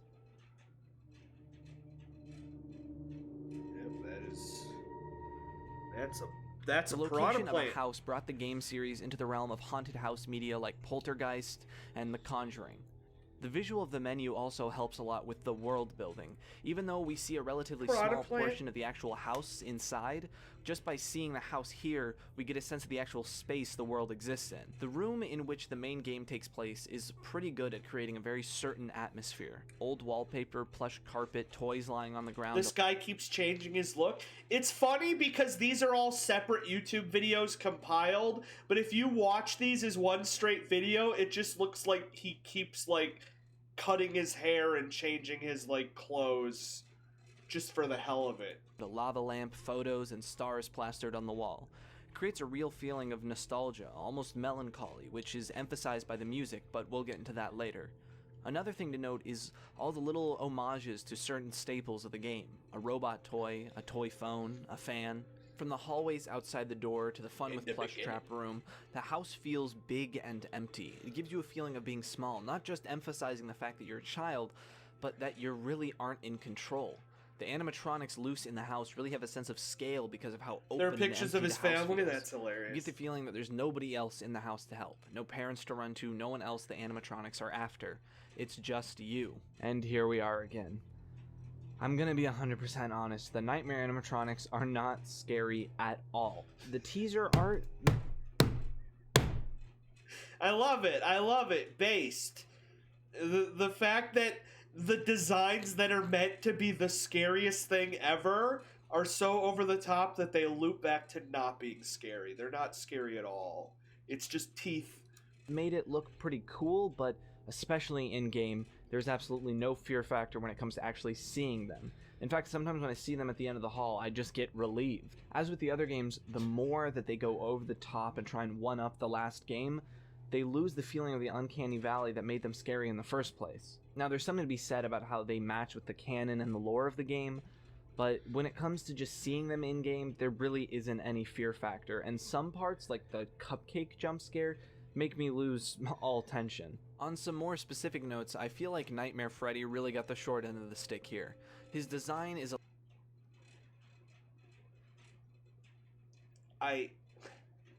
there he is. a little bland, especially when compared to Nightmare Fredbear. Why am I doing more crazy bits? Like, you used to refuse to do anything chat recommended, but I've ranched up Mario, done a car stream, and now this. I can be whittled down. I have a breaking point, and once I reach that breaking point, I'll do anything. At some point, my penis will be on screen. Bear or Nightmare Foxy. Also, a note on Nightmare Foxy. Foxy clearly had the design change of removing the big spiky tongue, which for a long time was speculated to be to deter the more undesirable fan art.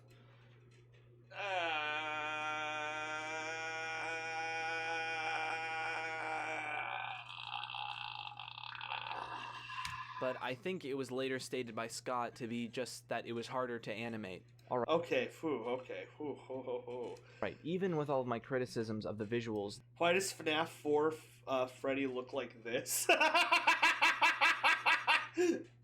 Spot on. This is the only Five Nights at Freddy's game that still scares me. Even though the characters themselves don't look that scary, it's the fact that you see so little of them that really adds to it. The only time that you get to see them is after you're already dead. The mix of wide open spaces, panicked gameplay, and silence adds up to create something that still scares me even so many years after its release. Why does Freddy have children? Where the visuals may have lacked, the audio is amazing. It is the best in the series, and it's really makes up and carries the entire game. From the creepy chorus-like menu music to the dark droney ambience to the creepy footsteps and the barely audible breathing, it brings it all together and makes it legitimately terrifying. Just listen.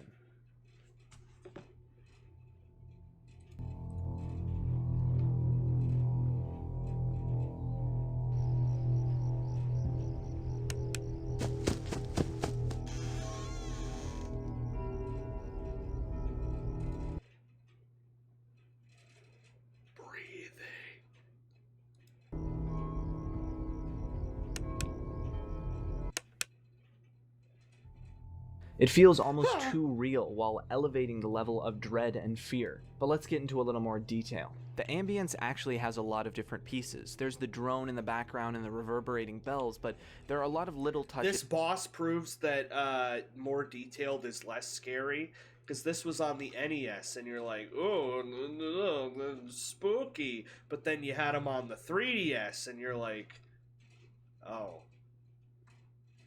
I couldn't even tell that was a dragon. I just thought that was like a super cool testicle made of crickets. And then this is just dragon with an eye. That build the atmosphere and make it seem like there's actually a world outside of the house. The grandfather clock chiming, a dog barking outside, or the distant sound of wind chimes. It gives a lot of depth to the soundscape. I don't think testicles look like that. I've seen my testicles. Ambience of any FNaF game. In contrast, the fun with plush trap ambience is a little more focused and overt with its churning, almost water-like background ambience. This really separates it from the main gameplay, but the two still feel very connected. There's a lot of different sounds that act as components to the gameplay, from the creak of the door to the jump scare to the frettles and the breathing. The jump scare, much like the animatronics, is a little over the top and monstrous. It definitely doesn't feel very robotic, but I suppose that fits with the plot. It also fits with the other non-robotic aspect, the breathing. Interestingly, the breathing you hear in this game is not exactly what it sounded like when the game first released. The audio was originally too quiet, so the volume was increased in a later update. Okay, I could talk piss off! I remember playing this with my roommate on day one, and we had trouble because you could never hear the breathing. And he updated it and made it louder. Damn it. Well, there you go. If you played it later, you got the better game. About the audio forever here, but for the sake of time, I want to talk about one more aspect. Nightmare Fredbear's laugh. In Five Nights at Freddy's 1, Freddy's laugh sounded almost like crying, but in FNaF 4, Fredbear's laugh is evil and sinister. Not only is it lore relevant, there's an aspect to it that is really uniquely scary to me. When I was want to know what's really scary?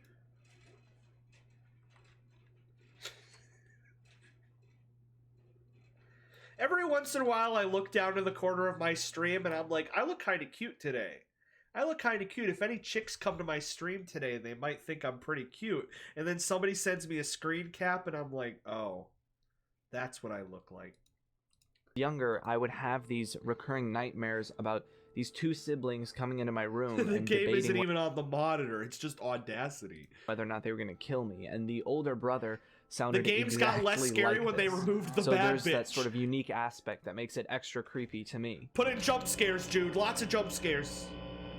Unlike Here we the other go. games, Phone Guy isn't here to explain the premise. He's not in the game at all, actually. Well, kinda. Instead, you just get a tutorial. Instead, the game opens with a countdown, 5 days until the party.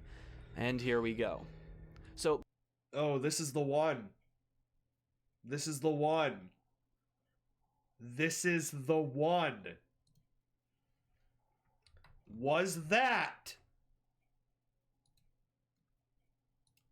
Before the start of each night, you are thrown into a minigame, counting down the days until the party. In these minigames, you play as this crying child, tormented by his brother and guided by this creepy Fredbear plush. We learn that this kid is terrified of the animatronics and apparently witnessed something terrifying. You soon learn that this party is this kid's party. After you beat night 5, it's the day of the party. The older brother and his bully friends further torment the crying child until...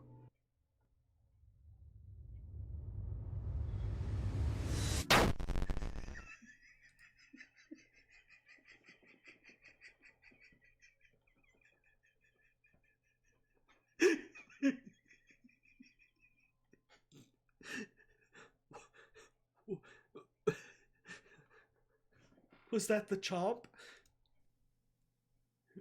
Was that the bite of 87? And so, at least for the time being, we figured out the bite of 87. Until the 1983 date came up, but whatever. After beating night 6... Yeah, what was that about 1983? Until the 1983 date came up, but whatever. Well, that's weird. After beating night 6, the crying child is seen in a void, with a voice talking to him. Who exactly is speaking is up for debate.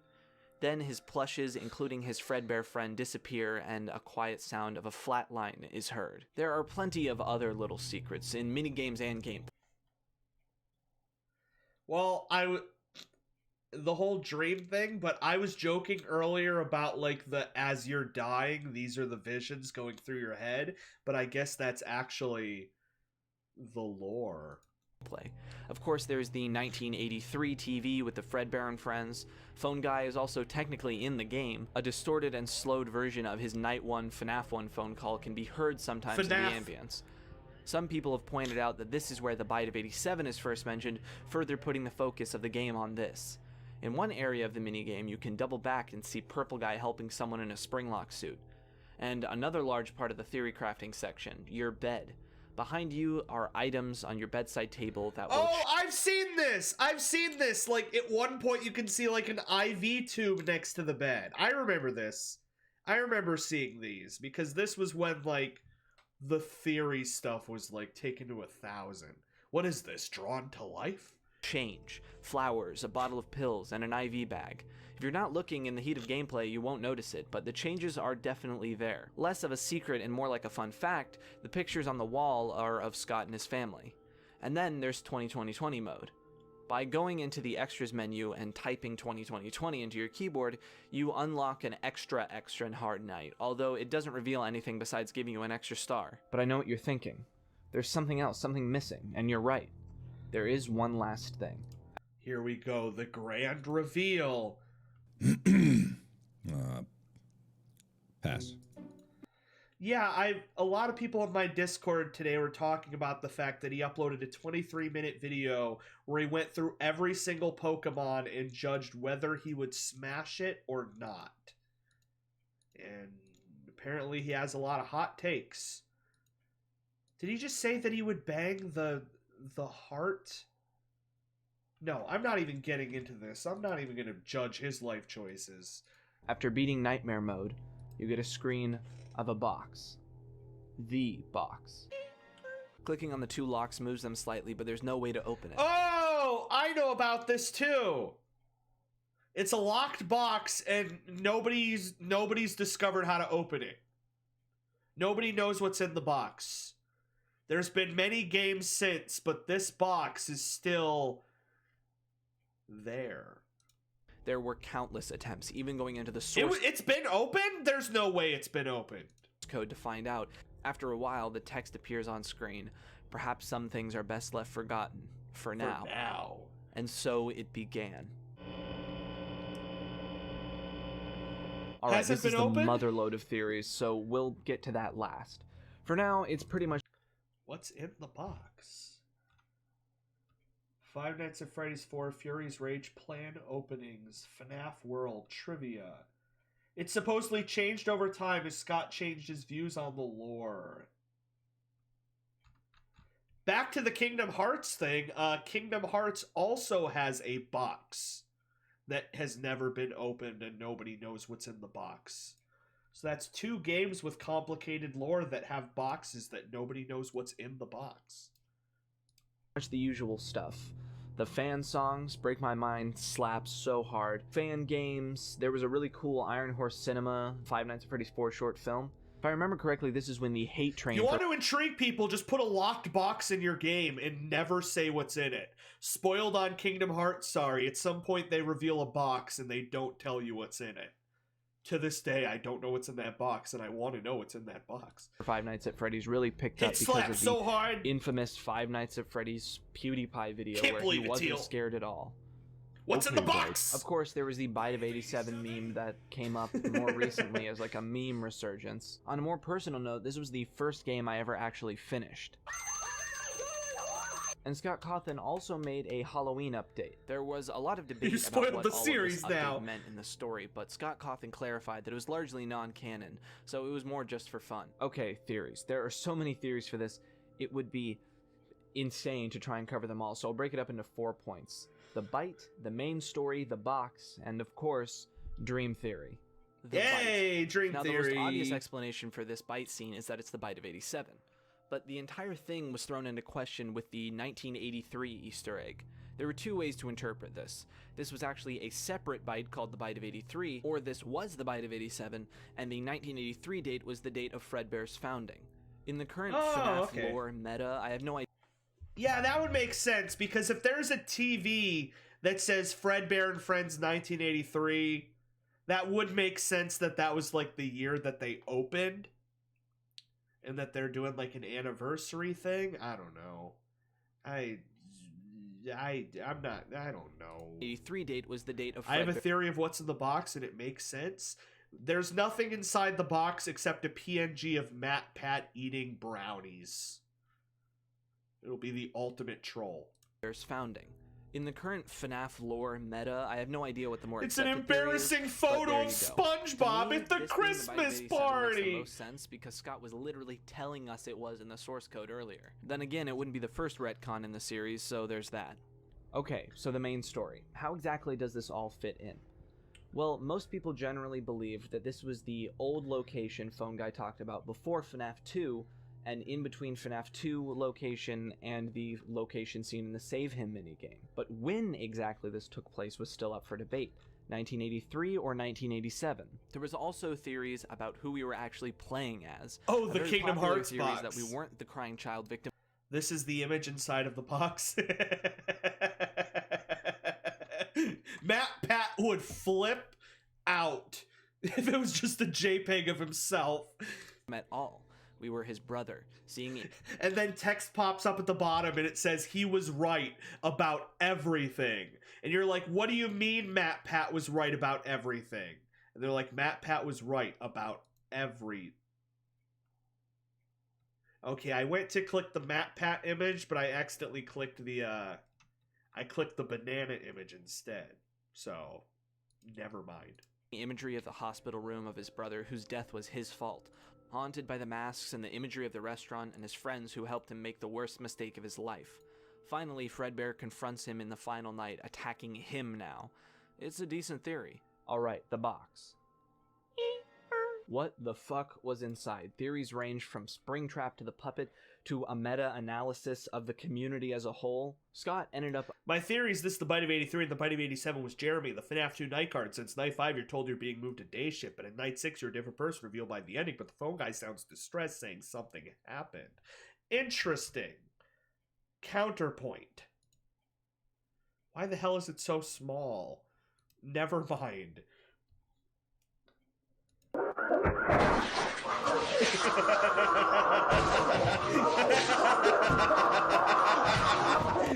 I do appreciate that I can understand these memes now.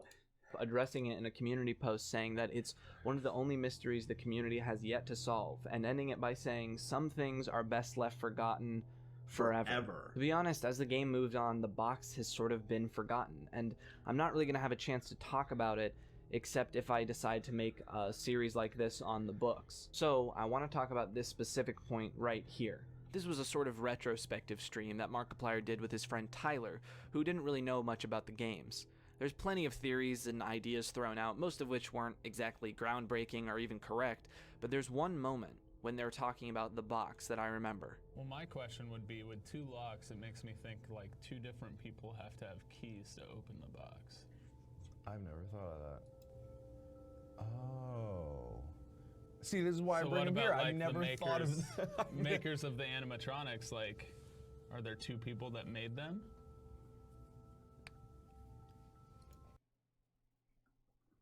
Markiplier's like, who the hell is this guy? Are there? There are! Because Sister Location just established that. Because there are! It's moments like that, these moments of sudden realization where pieces start coming together and you have this light bulb go off that I think perfectly captures why the theory community grew so big. I have to stream this because of Final Mix.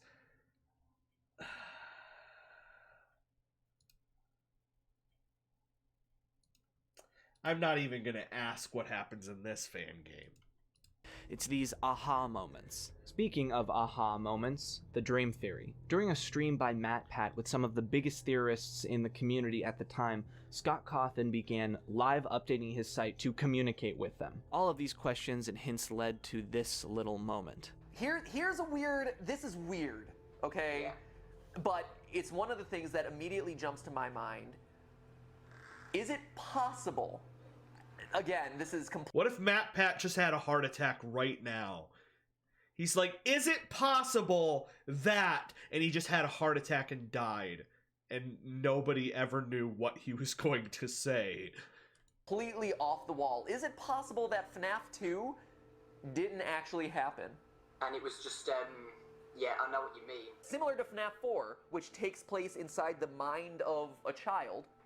You know, is it possible that FNaF 2 also took place in the mind of a child? You know, maybe, again, this... That means Foxy is a good guy. He just had a heart attack. Tortured boy... Wait, is he establishing that Five Nights at Freddy's 2 also wasn't real? Because I can't do this. I can't keep up with this. Hey, guys.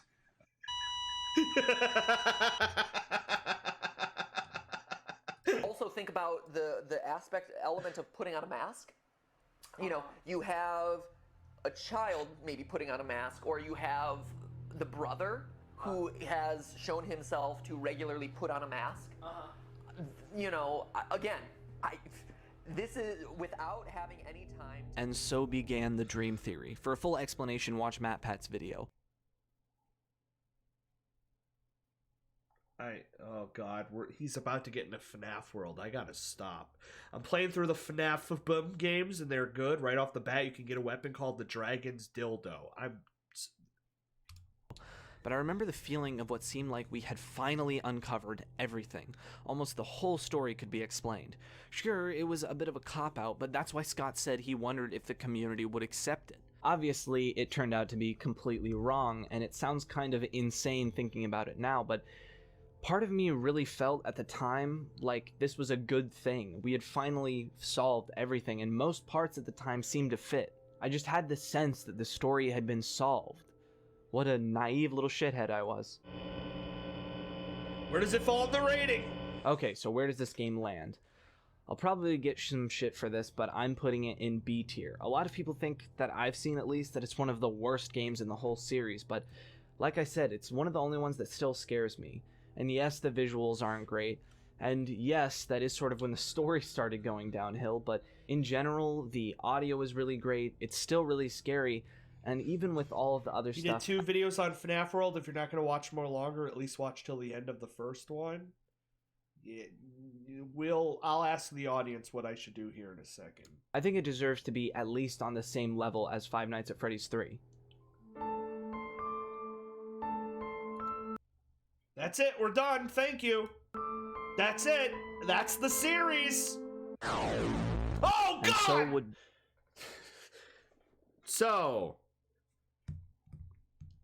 the question here is, we have now completed the main series of 1, 2, 3, 4, and all we have left is the weird, horrible RPG, Sister Location, and Pizza Sim, and then Ultimate Custom Night. He doesn't even go over the VR game.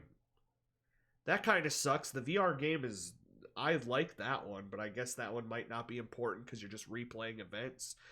I gotta wrap up soon because A, it's getting late, and 2, I need to poop.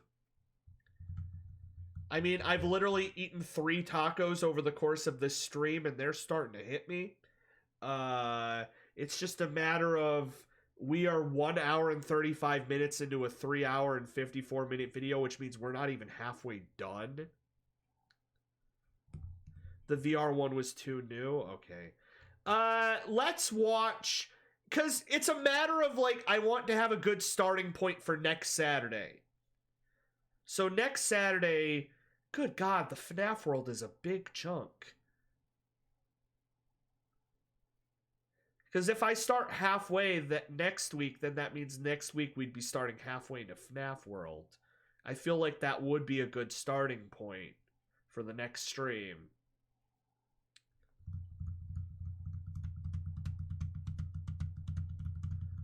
And after FNaF World Part 1?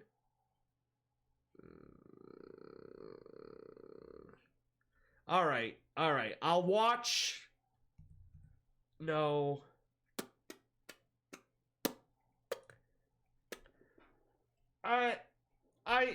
Yeah, we should wrap up here. And next week I'll go live earlier. Because the only reason I started late today is because I needed a haircut. Next week I can start an hour earlier, so... Just watch FNaF World. I gotta poop, you guys. I gotta poop. So the entire time I'm sitting through this, all I'm going to be able to think about is that I need to poop. So I think we will start here next week. We got through the primary 4 games. That's pretty good. There's a lot of content here to scrub through. Next week will be all the weird sequels. But we're going to go ahead and wrap up here. I feel like I need a break anyways because... I've just taken in an hour and a half of way too much Freddy information. I feel like it's good to start here because this lets my brain boil a little bit. Because if I were to watch all of this in one go, it would just get lost. It would be like binging 3 seasons of a show at once. Like your brain just forgets all of it. So I will see you guys tomorrow. Tomorrow I'm going to play Ape Escape or Kirby or Pokemon. I don't know. I'll figure it out. I wasn't planning on doing this tonight until you guys talked me into it. But next week we will finish this up. So I'll see you guys later. Have a good one. Ambience noise. Where's the good one? There it is. Alright, see you guys later. Have a good one. Is Silent Hill Shattered Memories going to be on the drive? Yes. Soonish. I gotta upload some other stuff. Some other stuff first. Dear God, this stream is still going. Yes, but it's ending right now, thankfully. He's actually just checking up on you, but the night guard just has a heart attack. Somehow I don't think that was Scott's intention. There's also the Freddy is a girl theory. Laugh_giggle_girl 1. Girl. And then there was the idea that Chica had Phone Guy's body. I feel like I truly know everything that there is to know. The animatronic characters here. Is Five Nights at Freddy's VR on the drive? No. No, it is not. But would you like to see a sneak peek? Would you perhaps care to sneak a peek? Sneak a little peek? Take a little peek sneak? Take a little peeky sneaky? If we hop into this YouTube folder right here and open up this horror folder, we find Horror Volume 3, and if we scrub it to find great, great memories of great, great horror games that we have experienced over the years, we discover Five Nights at Freddy's VR, which, to be fair, wasn't a very scary game. Experience. I would like to leave. What are you freaking kidding?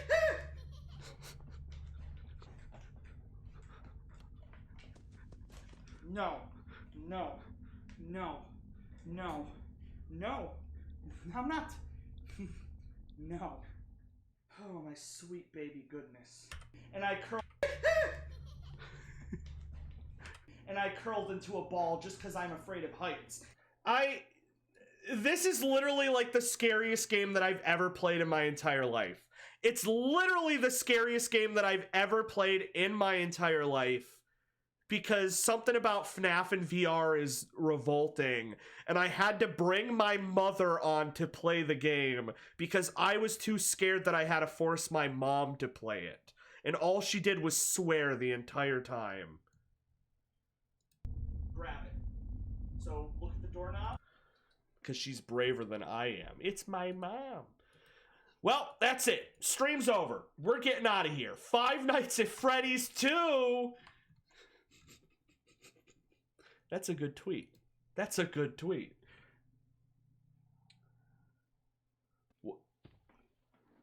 Where did you find this? Oh, you did this. Win? Did I win? This isn't a jump scare. I just happened to have a stroke at the exact moment that the jump scare happened. Did I win? Did I win?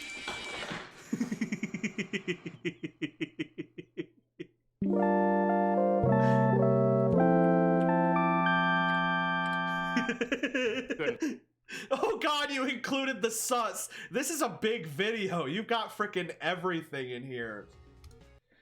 Alright, you guys, this is the ending song. This is usually the part where I say I'm not gonna do FNaF beatboxing as the ending song, and then I cut to the credits and the song keeps playing, so I'm just gonna do it. So, see you guys later, have a good one, bye-bye. Would I live here? For like $1 million, or would I just live here? Because I would not just live here. But for like $50, yeah, I'd think about it. See you guys later, bye-bye.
The animatronic characters here do get a bit quirky at